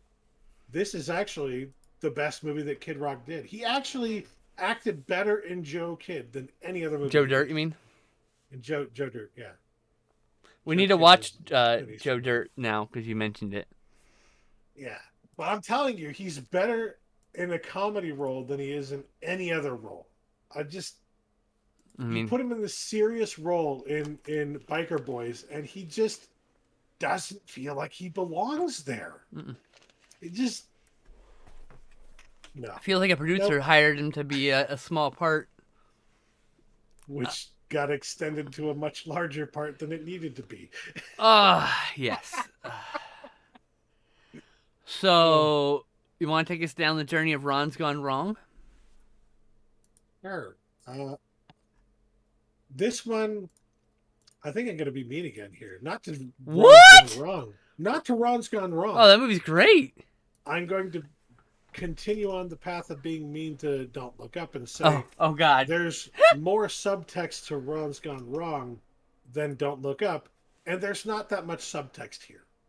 But I'm just saying, like, There's some subtext about our consumerism. To dig a little bit into Ron's Gone Wrong, whereas everything is on the surface for Don't Look Up. That's me being mean. There's a bit of subtext about consumerism where the movie is largely about social media, essentially. Yes. It's consumerism, social media, and capitalism, and all that stuff going on. Yeah, there's a nice little anti-capitalism subtext going on here for sure. Yes, which is an interesting thing to see. I love it when they. To be fair, Wall-E did too. I love it when they cleverly hide that in a major motion picture from a major movie company. Here's my controversial statement. Ron's Gone Wrong is better than Wall-E. Whoa! Here's why. Wall-E is ruined because the last 45 minutes is full of fat-phobic nonsense. I know. This is my opinion. I'm sticking to it. I don't know if I Watch. agree with it because, Really? like, Are they the okay, whole? so There's a bunch of jokes about how fat people are. The little bones and and the they like. could Ugh, have done something different with that, but the thing that I do like fat about phobic, bruh. them, not necessarily being fat, but I do like about the bone density loss and everything, and the way that they are differently shaped is that if humans grew up and spent their entire lives in space, they would look different. They wouldn't look the way that we do on Earth. The reason that we look the way we do on Earth is because of gravity, But you know, and so it's still fattish, it's their anti-fat, attempt in some ways and it's their that's attempt to why. try and depict what it might look like for people who grew up and spent their entire lives in space in anti-gravity, right? And So hold on. So I can understand it from that perspective, but you are not wrong that it goes too fat far phobic. into the fat phobic side of It things. And uses like fat as a joke for a lot of if it things, if about it was a lot of just them jokes. trying to depict what people might look like, that'd be one thing. I love But Wally, by the it's way, but this is me being honest about there's Wally. also they also go further than that and they're making it like There's they're anti fat, they don't work out, there's they don't do anything, you know. anti-consumerismness there too. There's a lot of anti-capitalist, anti-consumerist. But I feel like Ron's Gone Wrong is better because instead of making fun of marginalized people, it makes the marginalized person the main character, Yes. and it Like doesn't use anyone as the butt of anyone's identity as the butt of a joke. yeah. That's the only like. That's why I say Ron's Gone Wrong is better than Wally. Not that Wally's a bad movie, mind you. I like Wally a lot. Yeah. But yeah, that was my whole point. Was like, I got you. I got you. anyway, what's Ron's I Gone just Wrong wanted to about? say like yeah. We never got to that point. We were talking about all the Um subtext. We never talked about what it was about. well, it's about a major social media company, Facebook, Twitter. Yeah. Amazon is actually what it is, Well, specifically. it's a combination of things, but Yeah. yeah. Um, it's basically an amalgamation of all the major big companies that exist in the world today. And the the head honcho at the company, or really the face of the company, comes up with this idea for a The robot that, Steve Jobs, would you say? The Steve Jobs of the company? yeah, Not the comes up with an visionary, but the idea that pitch for man. like a robot that can be the friend of every child, basically. And it's like a super advanced version of, let's say, Furby. a Furby. Yeah. And the idea is that it's a Furby, but with connectivity to social media and the internet and all that shit. So there are certain elements of that that are kind of creepy if you understand what social media actually is.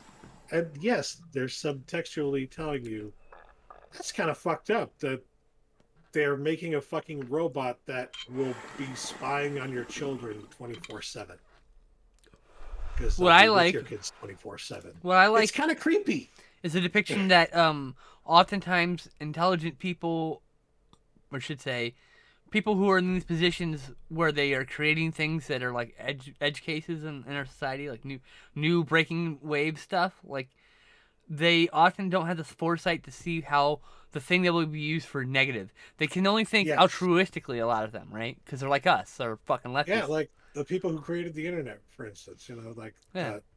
the grandfathers of the internet or whatever, they never could have foreseen or would have This, imagined this. what the internet actually They definitely would think become. we two fat people will be talking about movies on the internet in 2021, 2022, excuse me. They didn't. They thought it would revolutionize communication in a lot of ways, but they had no idea it would do But this. they didn't know about all the other It, shit, it, it did in this way, but it also fucked a lot of shit up. It's caused a lot of problems. It's like there's It's like the difference between seeing something two-dimensionally and three-dimensionally. They were looking at what the internet could do two-dimensionally yeah. and not And a three-dimensionally. capitalist You looked know, at how can I exploit this in the third from a dimension there. two-dimensional perspective, like everything's flat and it's on like it's Mm-hmm. going on the flat way. A circle on a two-dimensional surface just looks like a line from Mm-hmm. that perspective. But Correct. on a three-dimensional, it looks like a sphere. They couldn't see the sphere; all they saw was the line. Yeah. That's the fun Well, thank you for describing Flatland to everybody. Anyway. So yeah, there's this outsider kid, and he can't afford to get a robot, and his parents decide to get him in the robots, but they're all sold out, so they find one that fell off a truck, literally, and Yeah. he's been damaged and doesn't have the ability to connect with everybody. So he's like exactly as the original designer of these things intended, someone's best friend. And meanwhile, everyone else stuck with their capitalist hellscape robot because the fucking Steve Jobs took the Wozniak's vision and just turned it into this capitalistic hellscape nonsense. Yeah. That's One of the basically what happened. things one of the things I like about it is that the main character, his father, he lost his mother. He's a kid. He lost his mother at an early age, and his father is literally working from home, Mm-hmm. doing a shitty job that pays barely anything, Yep. which is basically Now. the lives of a lot of fucking people now. It's like just depicting the millennial accurately. Uh, and then living with their parents, that he lives with his mother still. But I think it's implied that like he's taking care of his mom the other way around, uh, which in some is the case in some cases. But Yep. A lot of you know, cases, I know. yeah. There are also elements where like the mother's talking about. There's a scene I remember where somebody got hurt at some point, and rather than saying we need to go to the hospital, they're like, "Oh no, we'll give you a home remedy or something like Yeah, that." we Which is can't again, afford it. Yeah, yeah. it's a little subtle dig at capitalism. I feel like there, and But the poor I people love can't it. afford to get health care? Yeah, I know, Yes, right? Shocker. um, but the main point of Ron, The robot. the robot that fell off the back of the truck, literally That's why he's gone uh, wrong, you know. and figuratively, is that he can't connect to the network. He can't connect to the network. He can't connect to the internet. He is just himself, and the only input he has is what the kid gives him. Yeah, so he So raises him basically. yeah, He basically becomes a parent too early. It's also kind of like that. It's like having to raise a kid as a yeah, kid. In a way, there's a lot. which It's a a lot lot about of that too. millennials can relate to. I'm Yeah, a sure lot of people can relate to. I a lot know. of people, not just millennials, A lot of but people. you know, This is yeah, definitely the future of the what would it look like now. All the bad shit now kept getting bad, and all the good shit kept getting good. You had the technology's high, but people are suffering. So it's literally the future of the millennials. That's what we're gonna look like 10, 20 years from now, right? mhm. Someone's definitely gonna make a connected And robot that spies on us. Oh, I we know, already have like those.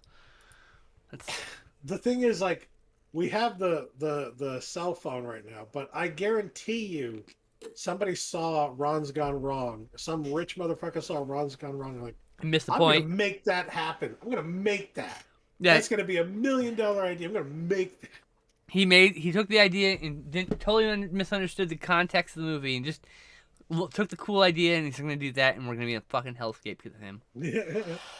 It's like, but you're missing the point, which they pretty much like the one part that is on the surface here is that they show you the guy behind the face of the company who's funding everything, Mm-hmm. and that guy literally tells you the point of the reason he's actually doing this, which is so that he has a 24/7 camera and audio recording everything that these kids are So that doing. they can market things better to them. So That's they can literally market things better. why. Yeah. Like, what the fuck? I'm tired of being marketed to, honestly.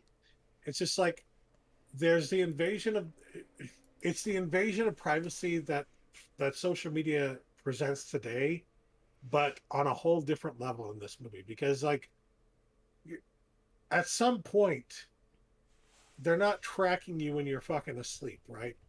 But the idea behind the toys, the robots in these movies is that they are tracking you all the fucking time. It's When talking you're about asleep, when you're awake, no matter what you're fucking doing. it's basically an Amazon Echo or whatever they call them, like right? Like the Kinda, yeah. Google Assistant and the Well, Google Apple. did it first, and then What was the Apple one called? Amazon did it, and Fuck, I that can't one remember what became. the I Apple think one's called. I can't remember that even. But yeah. Apple was just fucking following along in that case, but yeah. They did a streaming service late too. Hmm. So like, it's almost scary on that level. Yep. But thankfully, the it has a happy ending, as these movies tend to do. Is it a Disney movie? It's a Disney movie, isn't it? I think it was a collaboration between Disney and Sony. Oh, okay. because it's on HBO and Disney Plus. So, I'm curious. I or want to not. know. It wouldn't be Sony then. It would be Warner, I think. Warner Brothers. Paramount 82. Was it? Oh yeah, Paramount's all over the place, so it's like. yeah. But I mean, like, uh, HBO gets all the new Warner Brother movies because they're Warner Brother company. So that's why I think it 20th might have been Century Warner Brothers, Studios, which of course is 20th Century Fox. owned by Disney. Yeah. Yeah. And Disney. I think some. Oh, HP. Okay, so. That's weird. Why is it on Disney? It's just one of the distributors. They're just one of the distributors. That's all it says. It doesn't tell me why. Oh, just a distributor then. Okay. I was gonna say it probably had something to do with that the contract, since it takes several years to make these movies. The contract with HBO is probably Yeah. written Yeah. by the time the That movie's is the coming kind of out. stuff that happens. It's like, well, Yeah. we have this big movie coming out that we want to make a lot of money off of, so you have to let us distribute it on HBO. Yeah. Or you know. And however then we want. then 20th Century Fox gets bought out, and they have to keep the contract. Yeah. Yeah. Yep. So yeah, Ron's Gone Wrong. I gave that a 7 out of 10. It was almost an 8. It was really close. Yeah. Yeah, I think it's a good score for it. Something like that. I think we'll skip these Conjuring Universe movies. Muppets from Space? I remember originally, the first time I saw Muppets from Space, thinking it wasn't a great movie. Same. But I watched it again like a few years later, and I felt completely different. I loved it, and I love it even more now. And this is my first time rewatching it since forever ago. I think Gonzo. I want to say it's my ex-wife, but I don't know. My two favorite Muppet characters are Grover and Gonzo. I love Gonzo. Originally, my first favorite was Fozzie, but I like Fozzie too, but yeah, he was a favorite for a long time. But Gonzo's always been like my main guy, Grover person. and Gonzo. I relate to Gonzo in a lot of ways. A lot of people do for obvious reasons. And there's a scene in the fucking original Muppet movie, right? As a queer non-binary person, Gonzo is my hero. Which came out, I think, in the 70s, right? And he has that song, I'm going to go back there someday. And it's heavily, heavily implied, although not stated directly, that going back there Was it there home planet? is his home planet. That Yeah. is an alien. Yes. But they don't say that. And in fact, in several other areas, they refer to Gonzo as a whatever, you know? Yep. Gonzo doesn't have a gender or a a defining anything. He's just a whatever. Yeah. I mean, I say he, but yeah. well, I think everyone calls them he. He could be his pronouns, but he's not really a he or a she or anything. They even call his the alien brothers call him a brother. Like they call him brother. You know. But I mean he wears clothes of every gender presentation. So like he wears dresses all the time, and more than one instance. And it's never presented as a joke. It's always presented as Gonzo just likes dresses. Because there's a long history of boys who just like dresses. Like it's who gives a fuck? Dresses rule. Everyone should want to wear a dress. The fucking Scots had it right. Dresses are better. Dresses are better. They fucking knew. And then someone said to me, the Scots made the kilt because they wanted to just hide more knives. I'm like, the Scots knew better. The Scots knew exactly what they were talking about. That doesn't sound like a detractor at all. That's exactly the reason. Exactly. Everyone should wear dresses. I repeat. Everyone should wear skirts, dresses, whatever, kilts, all of it. Whatever you feel comfortable calling it. Who gives a shit? Yeah. What I love about Muppets from Space is that it takes that idea from the original movie, from the song from the original movie, runs with expands upon it. Runs with it. Big.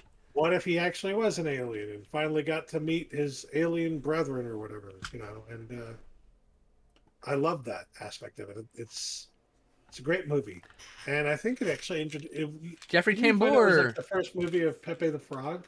Pepe the Prawn. Pepe the Prawn, not frog. Yeah. This was actor Rizzo's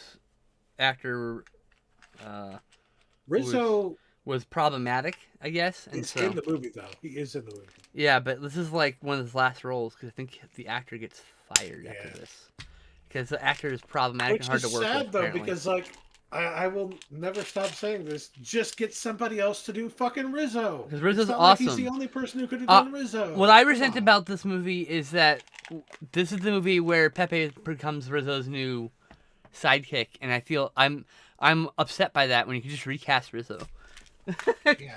He already had a Well, sidekick. I Pepe should do have been like like Fozzie's friend. Damn it! I do like Pepe the Prawn.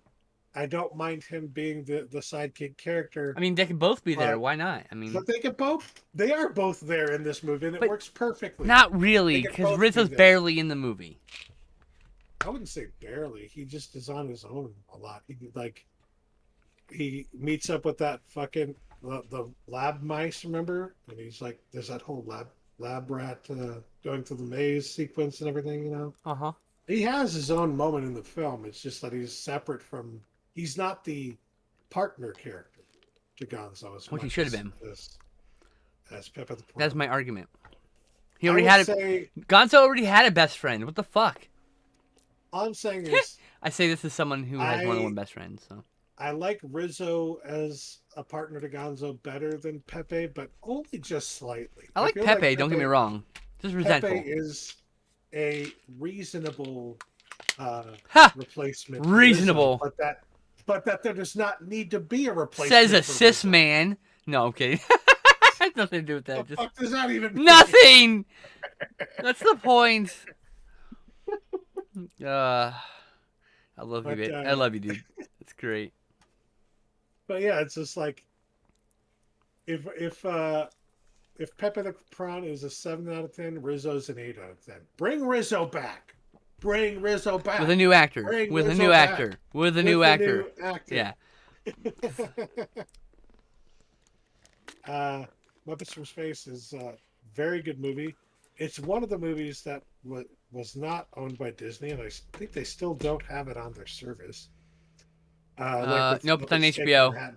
Because it was owned by Sony. It was the time when Disney didn't have anything to do with the Muppets, and Sony had the rights to the Muppet movies. They're just distribution, I think. Not the yeah. So, Muppets Take Manhattan and Muppets from Space are like the two Muppet movies that are not on Disney Plus right now. Mm-hmm.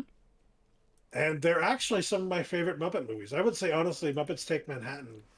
This is a take not everybody's going to agree with. Most people wouldn't agree with. Muppets Take Manhattan is my favorite Muppet movie. Great Muppet Caper is mine. Well, I mean, I take it back. Muppet Christmas Carol, but Great Muppet Caper is like my second. Oh, you're right. Muppet Christmas Carol is the best. But then after that, Muppets Take Manhattan is my favorite. And that's actually the introduction to Rizzo, I think. In that. Yeah. I mean, he's been like Another reason I like Pepe the Prawn is technically in Christmas Carol, but he's like a background character. Yeah. And I think Rizzo's in previous things too, but he's like a background character. So it's like one line or something, you know? Yeah. Didn't have a name yet. One of the reasons I like Muppets Take Manhattan, beyond Rizzo being introduced more or less, is that you also get to see the Muppet babies. The Muppets is the babies, but you get to see the actual puppet Muppet babies instead of like animated. And growing up, Muppet Babies was my favorite Saturday morning cartoon. I fucking loved that cartoon. John's Award dressed in that one too. Favorite. Yeah. I mean, like, And yeah, there's actually a screenshot you can find of him in a dress in that. yeah. Non-binary from the beginning. And I will never not be upset that it's like still not on Disney Plus and they won't release a fucking DVD of it. And it's like, but you own literally all the fucking properties that they fucking based the stories off of and had like scenes from in the fucking cartoon. Mm-hmm. You own Star Wars now. You own Indiana Jones now. Casablanca? You own all that shit. Do they own Casablanca? Okay, maybe not Casablanca. There's things like that. There's a few things that were like in the public domain briefly, like, you know, It's a Wonderful Life. That's not in there, but like it's stuff like that. Gone with the Wind, maybe. Yeah, maybe. And so that might be the cost of totaling them up. Yeah. But it's like, come on. I missed this show. Why won't you let me watch my favorite cartoon from when I was a kid, you motherfuckers? Chambers are great in this, by the way. Yes. Rob Schneider's pretty Perfectly funny too. detailed. Oh, also Ray Liotta, David Arquette, Andy McDowell, and I think like Kathy Griffin or something. Oh, Hulk Hogan. David, Hulk Hogan's in oh this fucking god. movie. I forgot about that. And he's literally there just to do like a fucking bit about what was it, the NWO or Yeah, whatever. WCW, like fucking Nitro. Like, what the weird fucking. He like cuts a promo for some reason. Hollywood Hulk Hogan. It's so weird. It's the least fitting thing in the movie. It's like the one thing that does not fit. Mm-hmm. Like that today, unless you understood that the cultural reference being made there, you would be lost. Like, It's such one, a who rant. is this guy? Two, why It, is he here? Three, it's what the not funny fuck on is the he problem. talking The about? problem is not funny on its own, right? Yeah, It requires exactly. other knowledge outside of that to understand. Yeah. Um, I think we're on Brain Dead, aka Dead Alive.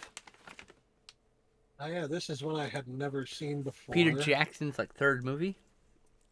and was pleasantly surprised with. It is crazy. Is I think the best way to It's describe so it. much blood in this movie. It's just like It's also in the King Kong universe. I was not expecting it. I was not expecting all the blood. She told me about the blood and guts and everything. She warned me about it, right? Mm-hmm. I But did. like I did warn him. Yep. for the story, for what's going on in the story, the way that they set it up and everything, it does not seem like the kind of movie that it ends up becoming. You Mm-hmm. know, it it's so over the top with everything, with all the blood and guts and everything, that it's just obviously horror comedy, but like the kind of horror comedy I was not necessarily expecting. It's a I wasn't slapstick. expecting it to be that over the top, you know. It's very much Evil Dead 2. Like Yes, slapstick yes. gore. I would say More, even more so. more gory, more slapsticky. Um, this takes place in the King Kong universe because it's the Sumatran rat monkey which causes this infection, and they're on Skull Island when they capture him in the beginning of the movie. And then in Peter Jackson King Kong, there's a fucking box that says Sumatran rat monkey on it. So it's literally canon and canonically in the same universe. Amazing. I didn't know that. Yeah. So Peter Jackson did Bad Taste, Meet the Feebles. We're speaking about Muppets. I can't wait that gets to Blu-ray so we can actually talk about that. Brain Dead, Heavenly Creatures, and then he did Frighteners. That's when his whole career started, like, fired up. Yeah. Frighteners was the first one I saw from Peter Jackson. That was my Same. first Peter Jackson movie. I saw it in theaters, so yeah. And to see his earlier work like this, it's just like this was way more over the top, way more fucking ridiculous. Like Yeah, I want him to go back to this. I mean, I'm his like, first would three he ever movies, though? his first three movies are like this: frenetic, punk, weird, gory, gross, slapstick. Where'd that guy go? I want that guy I don't know. back. Stop playing with And I'm Beatles. sitting here, Stop. would he ever go back to that? I don't know. Stop playing with Beatles footage and make some fucking movies. Because Jesus. it reminds me of Tom Hanks, right? His early career, he I keep was forgetting like a my chair fucking, squeaks.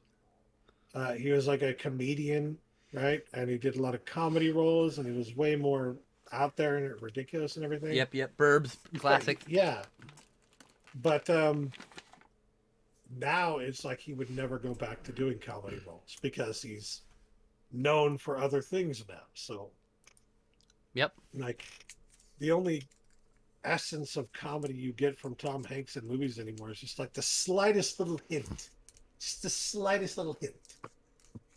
And I feel like that's the same for Peter Jackson. Like I don't know if he would ever go back to doing movies like that. I think I he would. do. I want him to do so badly. Just We can want it all we want. It's just just make a movie I don't think outside it's of gonna fucking Universal for fucking 5 minutes, please, and just happen. make something that isn't a fucking documentary for Disney. Who knows? It's not a Maybe bad he doesn't documentary. It's want just to. Maybe he just doesn't have it it. probably You know, who doesn't. knows? But like, go back to your roots. You're like, I don't care. Do it anyway. Exactly. But yeah, this movie was just delightfully over the top, though. I loved There's a lot of this gross out movie. moments. Be prepared. Yes. I Like, mean, there's a moment where there's so much blood all over the floor and guts and viscera and stuff like that strewn about that I'm literally shocked nobody fucking slipped and fell and broke their fucking neck. Because right? there was just that you They could tell, like they it was made a just like, visual gag of how slippery it was. For God's sakes, where he runs in yeah, place in the slick. yeah. I mean, like, you know, I just, how did nobody fucking get hurt I don't on the know. set of this movie? I don't know. And there's no way, and I mean, there's no way anyone can tell me otherwise that the scene where he's wielding the fucking lawnmower and zombies are like going headfirst into it, and there's just like a spray of gore out of the lawnmower. There's no way that wasn't the inspiration for Tucker and Dale versus Evil, the guy going into the shredder. Just, Nope, it was Fargo. You're wrong. well, that's partially yes, but no, the way this shot, you could tell this was the inspiration, for the way it's shot. Oh yeah, Tucker and Dale is Fargo is a serious movie, and Tucker and no, Dale it is more isn't. along the. It's more serious than this. That's what I'm trying to Yes, get at. Is like that in comparison, it's it's a more a more serious subtle black movie, comedy. and Yeah. Tucker and Dale versus Evil is along the same lines of like parody and satire and stuff like that we see in this horror comedy. So horror comedy, kind of horror comedy with Fargo. I mean, It's a dark it's comedy more more like the than black anything. comedy, Black comedy, which yeah. oftentimes has horrific elements. Yeah. This is why I don't like broad genres like that, horror comedy, because movies can have all those and be a different genre. Horror comedy is a combination of those two things, so now you've got a genre. It's not just one or the other. And there's a definition, a definitive boundary to that horror comedy, But comedy, there are some serious movies with comedy moments. That, you know what I mean? And there's suspense in almost every movie, and there's and anything can be thrilling. So it's like it's so hard to like. That's why genres don't matter. Subgenres are the only thing that matters. That's it. Yeah. That's it. Yeah. The quote unquote genre is like the root that you Yeah. attach to things. And that's a very You attach personal. to other things. That's why I just tell people that genres are personal because like I've known people who would apply the term werewolf to non-werewolf movies because there's a transformation, and I was like, but it's not a werewolf movie. Well, the one thing you learn in film But school or film classes, one of the main things you learn is that like there is no base definition of genre. Like yeah. That's what I'm anything saying. can be a Everything's genre. personal. That's Yeah. why I don't like asking someone what genre a movie is. It doesn't help necessarily because what they see it could be different than how you see it. Mm-hmm. I don't know, just things like that. It's like if somebody asked you what kind of a movie is Dead Alive and Horror comedy, zombie movie. is it a scary movie? It's like, yeah, it's a scary movie, but there's more to it than that. You know, like I'm never scared in this movie. yeah. I don't call it a But horror like, movie. It's not scary. It's the point is, Mm-hmm. you know, that's the root of it. It's one of the roots of it is horror. So, Mm-hmm. so you'd have to say that, yeah, that there are elements of horror, yeah, you know. That's just a common misconception that horror means scary. They're not the same Yeah. things. Yes. Horror can be scary. Most horror's not scary unless you haven't seen a lot of movies. That's not an insult. It's a statement of fact. I mean, I've seen like 10,000 movies in my life. 6,000 in the last 9 years. You know? 800 of them last year, which means at some point I was doing over 1,000 a year. To be fair, in the early 2010s, like 2013, 2014, 2015, I would literally was watching like 5 movies a day and just ignoring existence. So that actually kind of makes sense. Fuck, I lost my thought. By the way, I would call Dead Alive, I would classify it as a zombie comedy. It's a comedy revolving around zombie stuff, basically. Yes. I have to pee really bad. You go pee, sir. Okay. Hi, chat. This is our break time.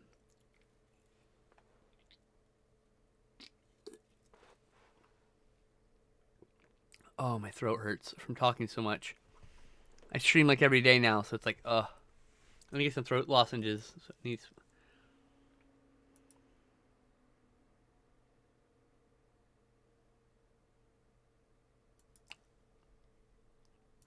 Ugh. I need to get some throat lozenges. I need to soothe my throat. What was I gonna say? I was gonna say something about one of the earlier movies, and then he got up, and I immediately forgot my thought. And now we're here. Let me go look at the list of movies. Oh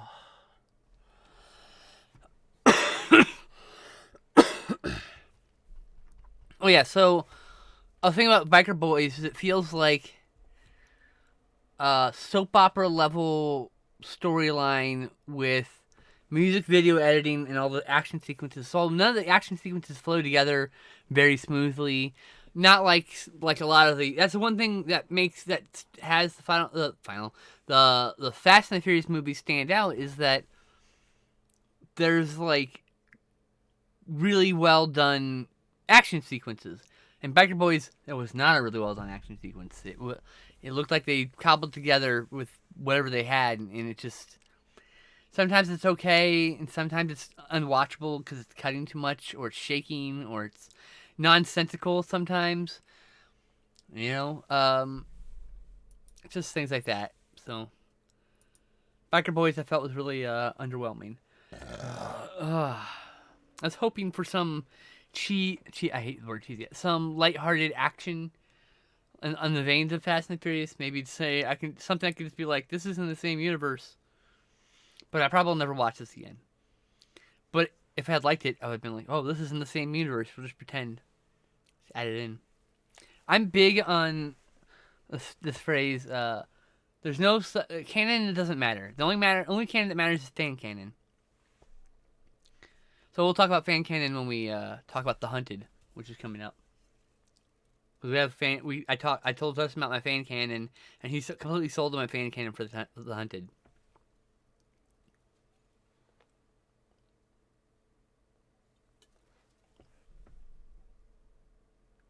I need to rest my voice while he's gone. So hold on. I'm gonna just sit here in silence, y'all. Unless you have a question, you can always ask questions.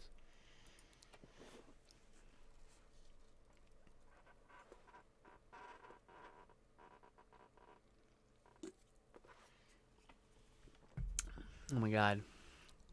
We've been going 2 hours. We're almost done though. Talk about this. Talk about this, and this. Oops, open that twice. Florida Project, Insomnia. That looks like we're talking about 6 more movies. We watched Girl Interrupted, Empire of the Sun, and Battle of Terra, but I think we're skipping that. We also watched Animal Creation and Nun. We skipped those. We skipped, just because we don't want to talk about them. We skipped all the Wachowski films, which we're going to do for a special, I guess. I decided at the last minute. It's Skeletor, aka Autumn. Well, cute little kitty. Oh my gosh. Look how pretty that kitty is. Ooh. Pretty kitty. I also skipped Street Gang, which is a documentary about Sesame Street, only because I fell asleep during it, so it's not fair to the movie to review it. And it's not the movie's fault, we watched it late. I was talking how we didn't talk about Street Gang because I fell asleep during it, so I don't feel like comfortable reviewing it. It's not the movie's fault, I was tired, Yeah. Alright, so we've got, looks like 6 or 7 movies left, 7 or 8 movies. Okay. So, how about The Hunted. Now, I just mentioned the fan canon. I was going to say, my fan canon for this movie is that Tommy Lee Jones' character in this is the retired character from The Fugitive / U.S. Marshals. And he's changed his name to try to hide because he's tired, doesn't want to, because he's been witnessing prosecutions and stuff like that. So, witness protection. And they go and get him to get one of his former students from his earlier career before he was a U.S. Marshal, when he worked for the Army as a trainer. And he has to go. Be the case. Yeah, and the same thing. That's my fan canon. And I was saying how, like, my one of my controversial thoughts is that canon doesn't matter. The only canon that matters is fan canon. That's it. Who gives a shit about official canon? So The Hunted is Tommy Lee Jones, Benicio del Toro, Benicio del Toro is Tommy Lee Jones' student, his protege, if you will. But Del Toro has had a split with reality, we'll say. And he is in the woods killing hunters who may or may not be CIA people looking for him, because he has killed a lot of people and knows a lot of stuff he shouldn't know because he worked in special forces, which Tommy Lee Jones trained him for. And someone goes and gets Tommy Lee Jones to help bring him in, because no one else knows how to track and hunt him like he does. That's literally the premise. And it's actually pretty well done. I mean, it seems like a very straightforward story, and it is, but like, it's very much in the same vein as First Blood.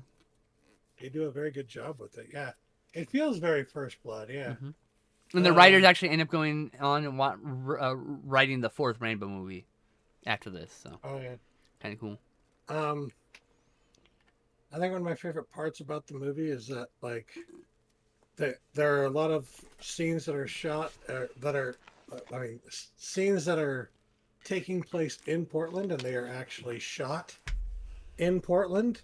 And I was like, oh my God, I recognize that place. I recognize that place too. He does this every time. I used to work there. Not only that, he does this because he reads too much about places on his gig. So he's like, oh, that's the Arc de Triomphe. Did you know just around the corner you can get hand jobs from a fucking prostitute? Because I had to write about it in my job once. Like, he knows. I never wrote about that. I'm just giving a ridiculous example because he writes for tourism stuff. So it's like, he ended up telling me, oh, I wrote about that recently. Oh, I wrote about that once. And then I get a whole fucking personal history about the location and various businesses that are or are not available at what times of the year he's writing for. Yeah, that's it's interesting when we watch movies about tourist attractions. But yeah, what else is this movie about? I mean,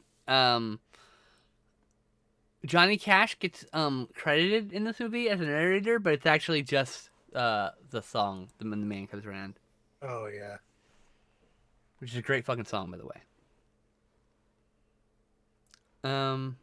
Got any thoughts about the movie? Now that I explained the canon. No, really, it's like it's fairly straightforward. I would even argue kind of simplistic, but it's William Friedkin. It's done so well that you don't mind. Like, it's done so well that it's like, it just goes to show you can take an idea that's fairly basic and make something really good out of it. You know what I mean? Mm-hmm. And absolutely, that's what we see here. I remember being pleasantly surprised the first time I saw it, and I still like it now. It's still good now. So we still need to watch and review The French Connection together, and Sorcerer, Killer Joe, Bug, and Cruising, and then we'll have hit all of... Oh, and Jade. We'll have hit all of Friedkin's, like, top films then. We haven't reviewed The Exorcist, but I mean, I don't think we need to review The Exorcist, perhaps. Anyway, sorry. Unrelated. I do this sometimes. The Hunted. There's a cat head in my face. Just another William Friedkin film. Pretty good. I think this is probably his most restrained film. Because he gets a little restrained. Oh. Because he gets, like, real into some of the dramatic stuff. Like in, like, Sorcerer or French Connection, those kind of movies. The way he shoots those movies is more, I don't know, edgy. There's more edge to the way he made those movies. This movie feels like by the numbers studio movie. Not that it's a bad movie, but it doesn't feel like it has the trademarks of Friedkin. Uh-huh. Like I had totally forgot Friedkin directed this until I looked and it said Friedkin directed it. I was like, oh, he did direct that. Interesting. Yeah, I didn't know that either. Yeah, because doesn't feel like any other Friedkin film. Like none of Yeah, them. it doesn't feel necessarily like Friedkin. But Right. then I watch it and I'm like, oh, all these scenes are shot in Portland. That they take place in Portland. It's like, yeah, that actually is something that Friedkin would do that most other directors would not do. That he cares enough about something feeling real that he would do that, Absolutely. But, Heaven. Do you have anything to say about Heaven Can Wait, or do you want to pass on that? uh, pass. Yeah, I want to wait Okay. until we watch the other Heaven Can Wait, the new one. Okay. Insomnia. Insomnia. Yeah. Insomnia. We watched that the other night and it was One of quite good. Christopher Nolan's like second movie or something like that. Third Yeah, it movie. was that's like second or third, yeah. It was I think after Memento, and I liked Memento a lot better. This feels like a by the numbers, more or less a by the numbers uh drama, action, propaganda kind of movie almost. There's definitely propaganda involved because Yeah. Al Pacino's a hero cop, but he's also covers up A plot, yeah, a it's plot, plot. and he's hugely flawed and tries to cover up Yeah. his tracks when he fucks up, and like I would say he's a very. I think that's what I like about it. He's very realistic in that way, but he also Yes. is viewed as a hero and not. But I mean, kind of. He's the main character, not necessarily a hero. He's not really a Mhm. hero. He's a protagonist, I should say. He's And a I would very say a very unlikable character. I'd say it's for main character I goes. would say this is, as far as I can tell, like the last really good Al Pacino performance. He was really good in this. I Yeah, can't think of another one he did after this that was even remotely on the same level. Sorry to Al Pacino. It's just like, you know, he's just been doing a bunch he of had weird comedies and other he had things. his heyday and then, mid Irishman, the 2000s or Irishman. so. He's an Irishman and Once Upon a Time in Hollywood. But Yeah. between then and But even in those, now, he's different, He's different than he was back then. yeah, like I'm looking More here. reserved. Yeah, between Insomnia and now, yeah, I can't see anything that's like specifically Yeah. a lot of comedies. He's done a lot of comedies, which is fine. It's just And he was in Jack and Jill, so that's not he was. I scrolled. I didn't want to mention that, but there you go. cool. He fucking mentioned it. But anyways, I wanted to rewatch this because I was like, the first time I saw it, I just thought it was okay. But I remember everybody saying, "This movie's so amazing, it's so good, oh my god!" And like, what I think it was at least up for an Oscar, if not won an Oscar. No idea. I have no idea. And like, it was that level of people really loved this movie, right? And I watched and I thought it was okay, but not great, right? And so I wanted to rewatch it and see maybe did I miss something because it came out during that time before I was really as knowledgeable about film as I am now. I couldn't fucking. I look. I had no media literacy when I was watching this the first time. I Yeah. gave it. I said it sucked. I gave it a 1 out of 10. Okay, Um, that's what I was in 2002. I didn't think it was that It bad, was but not that bad. yeah. But watching it again now, I felt like I was pretty on the ball with feeling like it was okay but not great, and it still does very much feel like one of the weaker movies that Christopher Nolan did. Granted, there are some standout things about it, but it's Oh, I mean, like not it's beautifully shot. great. Yeah. Like Yeah, it's well written.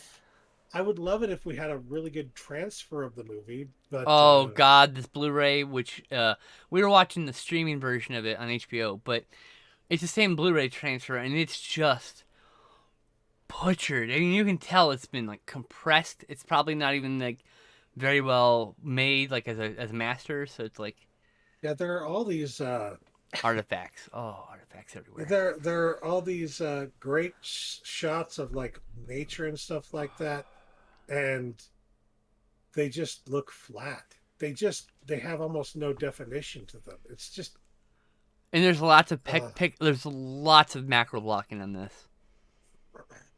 was not a fan. It Was was not a the, fan. I mean the movie I thought look, I at the time I gave it a 6 out of 10.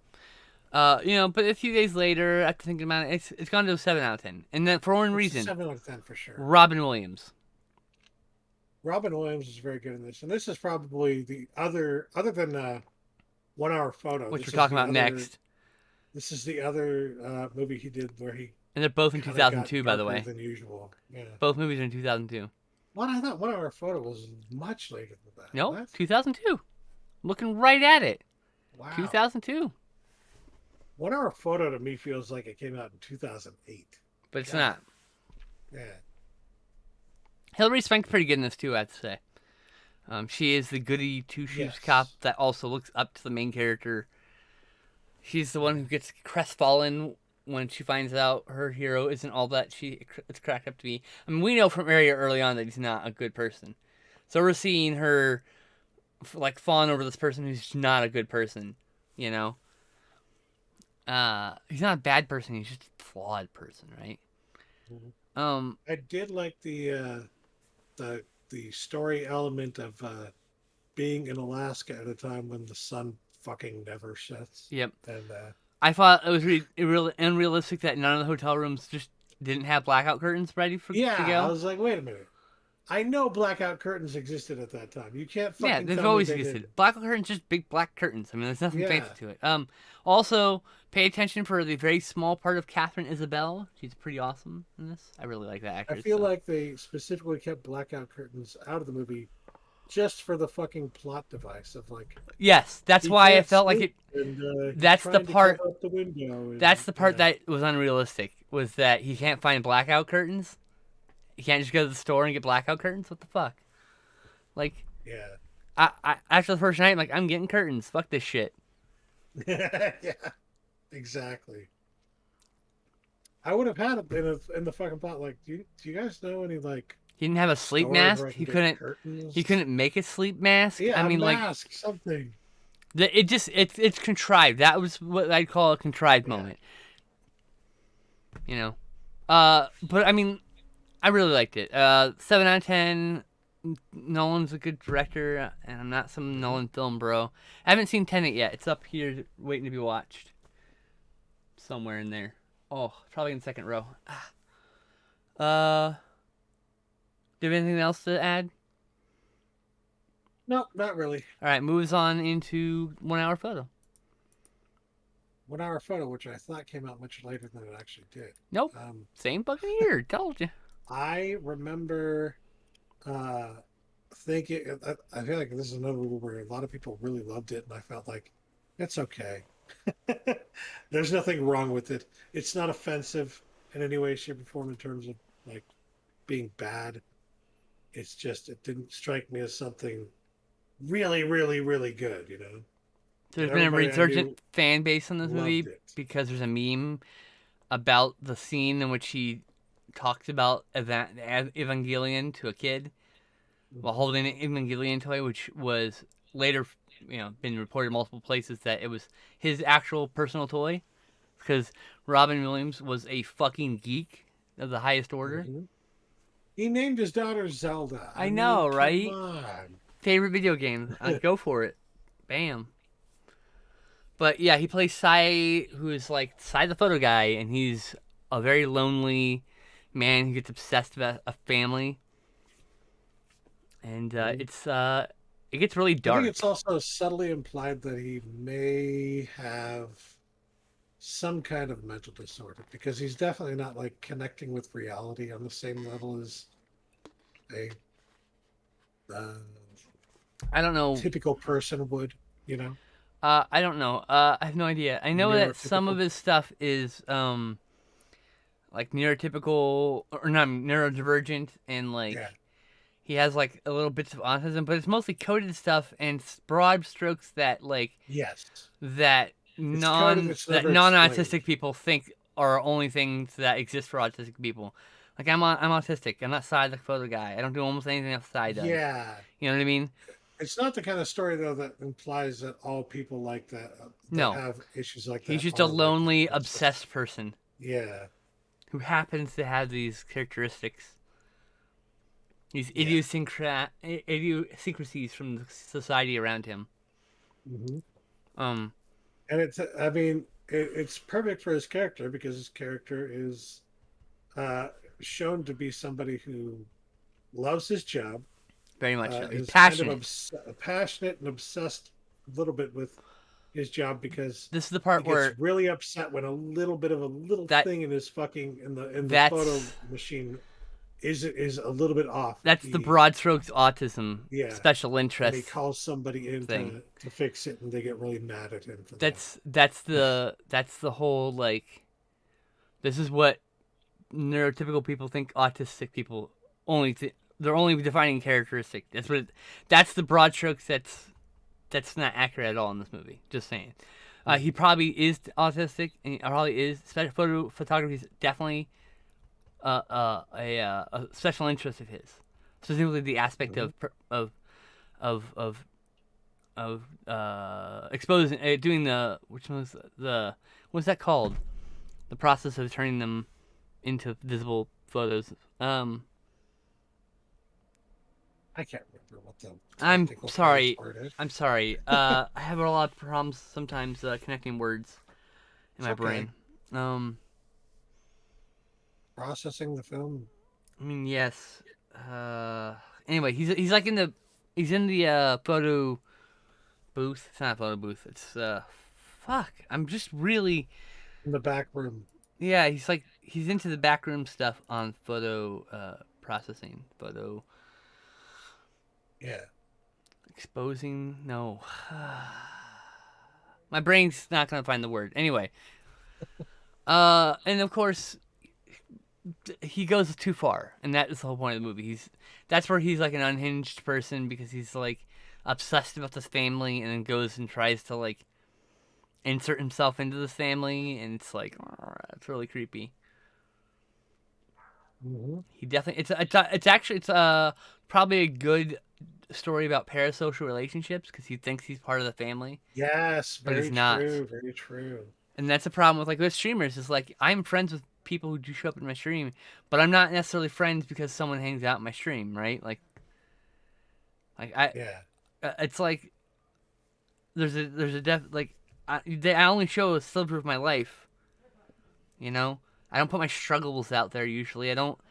You know what I mean? Like this much of my life that's visible in the public eye, and thinking you know me based on that without getting to know me is parasocial relationship. That's basically this movie in a nutshell.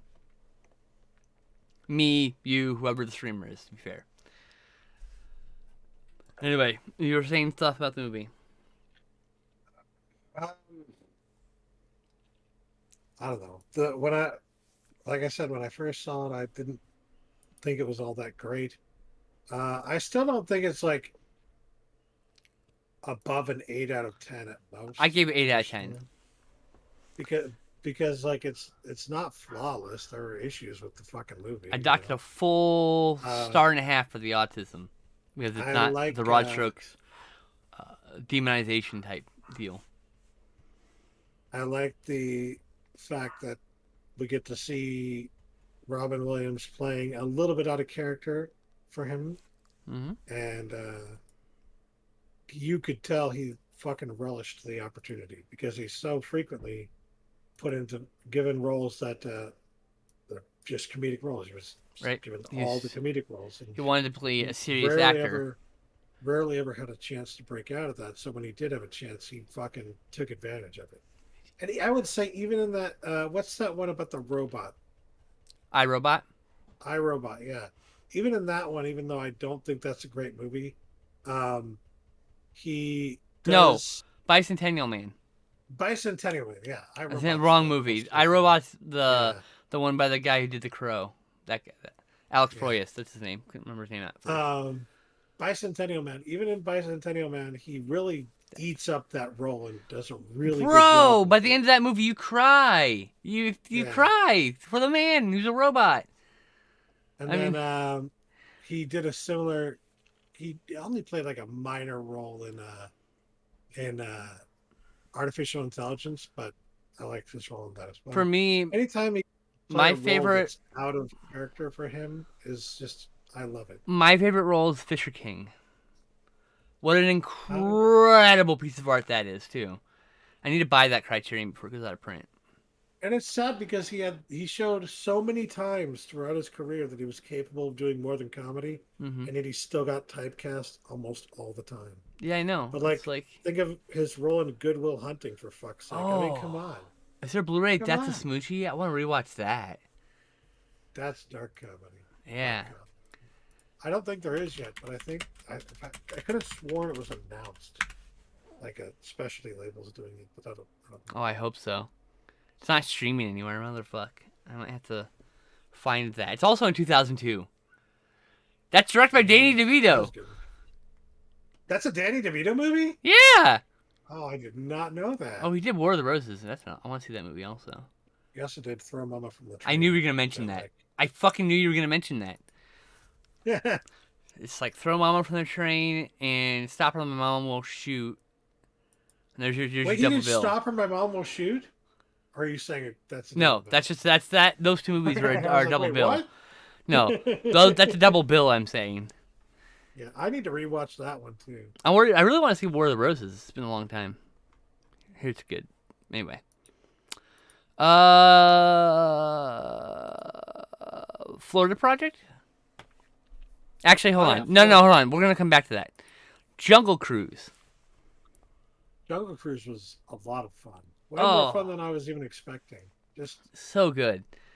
Uh, really good, yeah. there's a lot of references to the African Queen in this movie, including the fact that he calls the lady pants in this. That's from the African Queen directly. Their costumes are direct references to that, which is interesting to think that the Jungle Cruise is kind of inspired by the ride's kind of inspired by African Queen to some degree.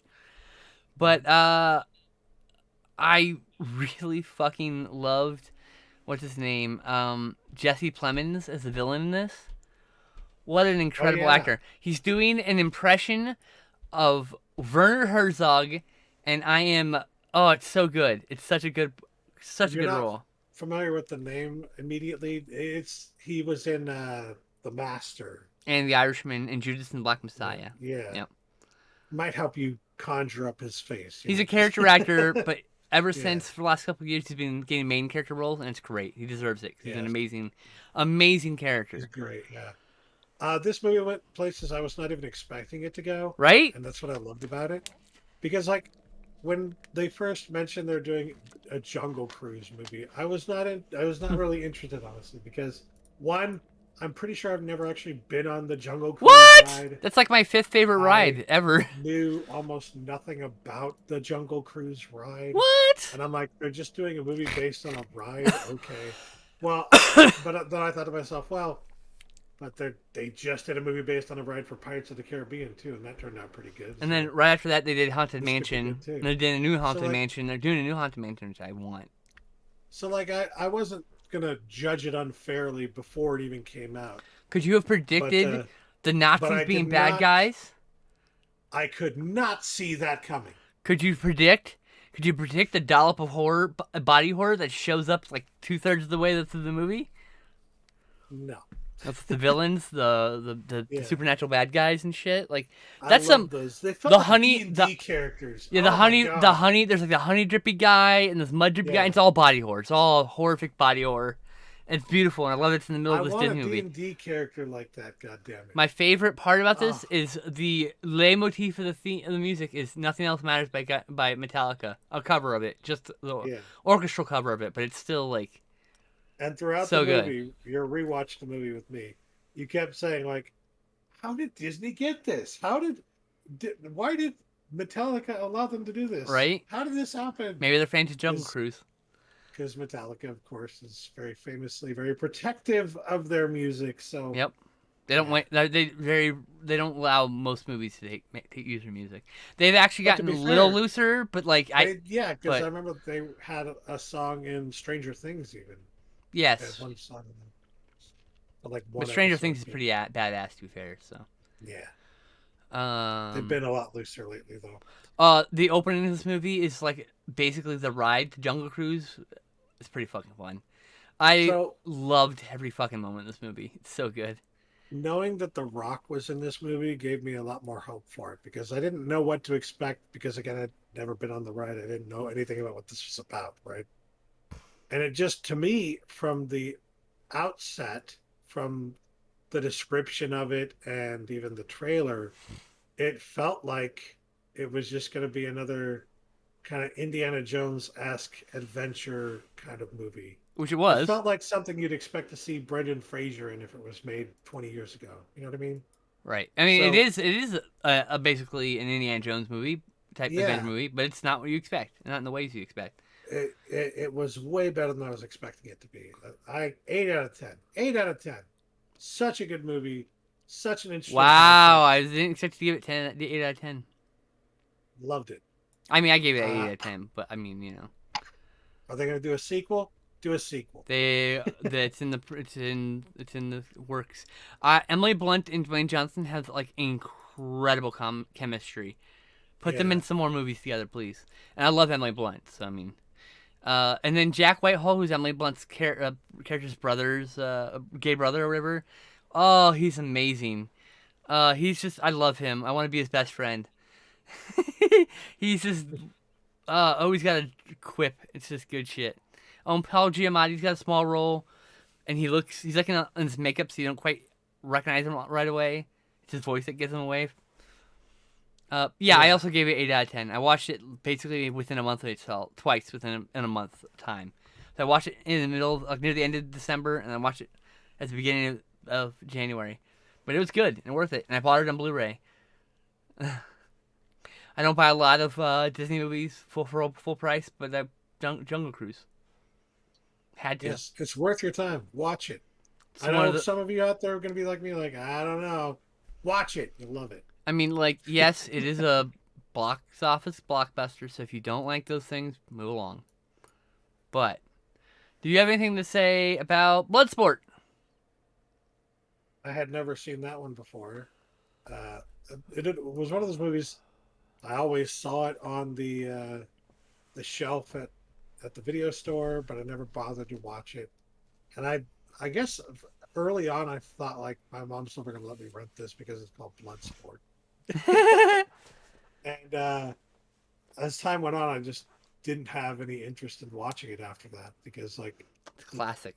get to 9 or 10, it's like this is like 5 or 6 years old now, and I could be renting a newer movie. I don't care about this anymore, right? Yeah, kids. Um, yeah, and to add on to that, I was not really a martial arts kind of kid. I didn't really like that kind of stuff growing up. So Oh man, I it wanted to be wasn't Jackie until honestly Chan. Rumble in the Bronx that I became interested in that That was stuff. actually a turning point in the West for martial arts films. Actually, there was a boom after Yeah, that. I mean, Rumble in the Bronx was at South by Southwest. No, yeah. not So South by Southwest. It was Janice, no the one in Salt Lake City. I know what you're talking about. I just don't remember what it's called. Fuck. Yeah, but like yeah, like did the premiere of the movie, and it's yeah, it's one of those things. Uh, Rumble in the Bronx is actually my second Jackie Chan film. Because I had walked into a dollar theater in Lubbock, Texas, and decided this week instead of watching Jurassic Park for the 100th time in a row, I'm gonna watch this weird movie called Super Cop. I don't know what the fuck it is. It turns out it's Police Story 3, but it's one of Jackie Chan's best films. It's the stunt work's impeccable, and from that moment and for a long time I was like, why aren't more movies like this? Why didn't this catch on? And the answer is Yeah. perfectionism. Those things look so good because some of those fight scenes, like the end fight scene to Drunken Master 2, aka Legend of Drunken Master, is like took them like 8 weeks to make that one scene. You know, so because you can do an action sequence only so many times before you're exhausted and can't work anymore that day. And if you don't get it right in those times, you have to come back the next day and do it again. You know, there's injuries that happen. Anyway, from then on, when I saw trailers for Rumble in the Bottom, because I was super excited. I saw it in a theater. I fucking told my dad he needed to take me to it, or else. I didn't describe what or else was, but he definitely took me to see it. I'm sure he was not at all afraid. I was just trying to just impress upon him how important this movie would be to me. And it's so good. And I've watched First Strike, which came out, Mr. Nice Guy, which came out. Saw all of those in theaters. Go ahead. I was coughing. Oh, I thought you were about to say something. Well, to bring it back to Bloodsport. Right. Sorry. I was pleasantly surprised.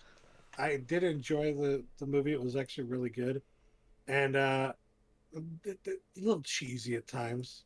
I hate that word. Cheesy at times. I love cheesy. It's a great way to describe something because it's insulting. Cheese is delicious. Yes, but people use it insultingly, and so it's no longer like a. I don't know. It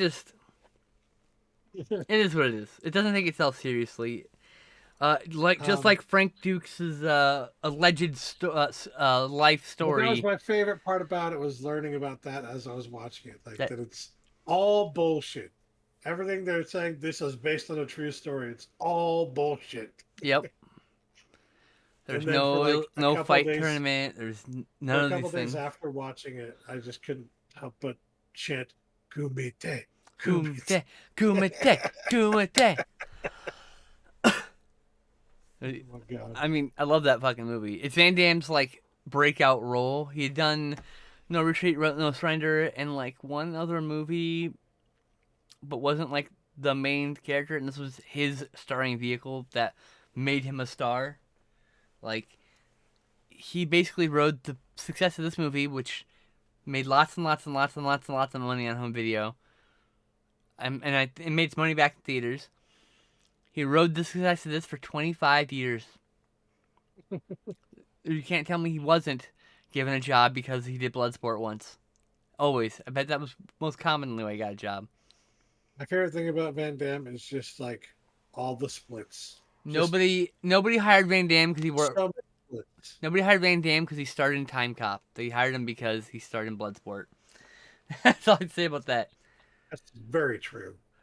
Though I haven't seen Time Cop. I don't remember Time Cop. Come on. I haven't seen Time Cop in forever. I would actually like to revisit it because I bet it's not as bad as I remember. Well, I can tell you one thing. In Time Cop, Van Damme does the splits. He does the splits in every movie. I told you, it's in his fucking contract. That's why I said it, because you need literally say that about any movie that he's ever been in, and it would be true. Your homework is to watch the Van Damme Dennis Rodman film, Double Team. No, trust me. I don't want to. No, trust me. Trust me. Just trust me. It was hilarious. I laughed my way through the whole fucking movie. There's not a single. That movie growing up. There's not a. Yeah, you're gonna love it now. There's not a single moment to take serious in that movie. Dennis Rodman has got some crazy ass non-binary vibes to the whole thing. It's a shame he's who he is. Well, my favorite thing about Dennis Rodman now is knowing fascist that he bootlicker fucking went to North Korea. He's a fascist bootlicker, just like Steven Seagal. North Koreans how to play basketball. And Steven Seagal, I'm saying, like, Dennis Rodman is a fascist bootlicker, and so is Steven Seagal. He's just him and Putin. Yeah. Dennis. Not saying that we don't also live in fascism, by the way. Scottie Pippen. But also, Double Team's done by Choi Hawk. Michael Jordan. Choi Hawk's one of my favorite directors. But trust me, it's better than you remember. It's so much fun. It's so silly. Not for a single moment do you believe it. And then every 5 minutes you say, what? And every 15 minutes you're watching a different movie. I swear to fuck. There's literally at one point, for 15 minutes, it's a sci-fi movie. For 15 whole minutes, it's the sci-fi part of it. And then it's back to explosions and fights and the splits. The fucking final sequence of Double Team literally is in a bullfighting ring. I think it's actually the Coliseum. And there's landmines in the Coliseum. And they have a fight among landmines in the Coliseum. Hi, Skeletor. Are we Oh, talking the Colosseum from like the Roman yes. Colosseum? It's one of the last Oh movies my filmed in the god. Coliseum, actually. But no, it's on Netflix. You should watch it again. Trust me, it stands Okay, up. okay. All right. I will. And we got to talk about it on the show because you have to. But Bloodsport, yeah, it's basically this guy who leaves. He goes AWOL from the army to go to a illegal underground MMA fighting tournament because it's mixed martial arts, a bunch of martial arts fighting together. And this is what Frank Duke's fantasy story he came up with to try to get out of being court-martialed for going AWOL. Allegedly. He strikes me as somebody who just can't help himself but to lie. Like Oh, he's no, of course not. Yeah. yeah, But yeah, got like a need to lie. What do they call that again? I can't. compulsive. Yeah, compulsive liar. Yeah. Bolo Young is in this.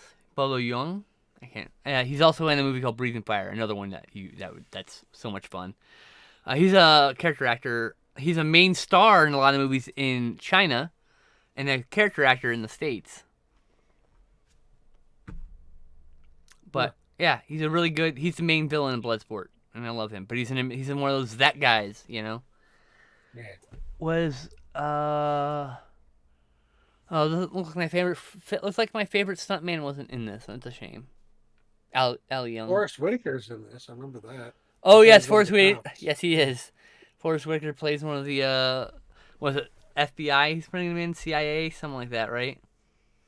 No, it's the Army It's, Special Investigators or yeah, some it's the shit. army. Yeah, it's Like the I don't know army if they do cops. that. I Yeah, don't think they chase you down like that. But who knows? Maybe they they do. do. They. I don't know. Maybe not at that time, but during the Vietnam War, they did for sure. Yeah, yeah.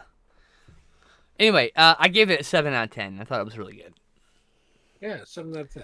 It's good. Also, It's enjoyable. there's like one really bad song in the middle of the movie that everyone likes, but I hate it. You hate it too. I thought that was funny. Yeah. And last but not least is the Florida Project. What's the Florida Project about? Uh, I'm losing my voice. it's another movie about capitalism destroying everyone and everything. Not wrong. So, uh, so it's set in like I want to say Kissimmee, Florida, but it's set in the it's part near of Florida where like near it's right. Disney World. It's near Disney World. It's near like the the amusement parks and whatnot in that part of Florida. Mm-hmm. And so there are a lot of fucking hotels in the area, right? Because they're all trying to get that business of people coming down to Mm-hmm. Florida to go to Disney World, right? Instead, it's just displaced people going from one hotel room to the next because they can only And stay that's what 12 days at it a time or actually is. whatever. Yes, yes. Yeah. That's what they're used for now, basically. Is a lot of This people movie who can't, triggered me. Like, who for one actually reason or another, triggered bad me. credit, what have you, can't uh, get an apartment. They can't get able to rent an apartment, and so what they have to do is they have to fucking pay weekly to live in a fucking hotel. And this is a reality for a lot of people. Yep. Actually, I would say more often than not now, what these people are doing is, they're living in their fucking cars. Yeah. That's If they can afford it. that's the new reality. Is like But we can't even afford a fucking hotel anymore. We're living out of our I car now. I Like, was triggered, and I don't mean like in the I was triggered. I mean like I was actually had an anxiety attack over this movie because I grew up with these people. I grew up in a mobile home park. This kind of like in the 90s. This is kind of poor, and there was drugs and violence, and these people lived in my fucking neighborhood. This movie felt so fucking real because most of the people in this movie are actual people who just got hired for the first time to be an actor. Willem Dafoe is the connecting piece to all these little stories because he's like the repair guy slash owner or slash manager, not manager, owner slash manager of a specific hotel, which all the characters at some point stay at, and all the various things that so happen good in in this this day. movie. What's that? Go figure. Willem Dafoe is so good in this movie. And the thing is like Willem Dafoe's character is as equally as desperate as anyone else in the movie. He's just financially secure. That's the Yeah, difference. a little bit more financially secure. And I will be honest, like what I like about his character is that while he does eventually at some point always get to the point where he's like, well, I got to do my job, so I got to give these people shit, a ration shit for He one feels bad reason about or those another. things. Yeah. It comes across that his character doesn't like doing that shit, Yeah. that he tries to help people out as much as he possibly can. And in fact, he like, uh, when A they, character gets kicked out because they've been there for too long, so he lets them store their luggage and yeah, everything in a unused room so that they can just stay at another hotel overnight and come back and start yeah. another 12-day stint. That's the deal. That's how it works. And when the other place won't honor the deal that they had with that hotel, Mhm. he offers to pay the extra money just to let them stay there. He's like, Yeah. here, the discount stays or whatever. And then they're like, no, your money's no good here. It's like fucked up, you know. Yeah. But It's a difference that's the between, but that's reality the of juxtaposition between the two characters. He has a heart, and the other people do not. yeah. And he doesn't want to kick people out. He feels reticent about doing it. You can see him just the agony on his face. He doesn't say anything. He doesn't stop it because he's doing his job. He feels like he has to do his job because he can't lose his job, or he'll just end up in the same situation, right? So it's like he's in a rock and a hard place, and he's playing that character so well. Mhm. All the kid actors in this movie are so good, and apparently they Yeah. ad-libbed a lot of their lines, just why everything feels so real. It's just kids talking. Mhm. So like, what It's Florida Project is 2 thumbs up.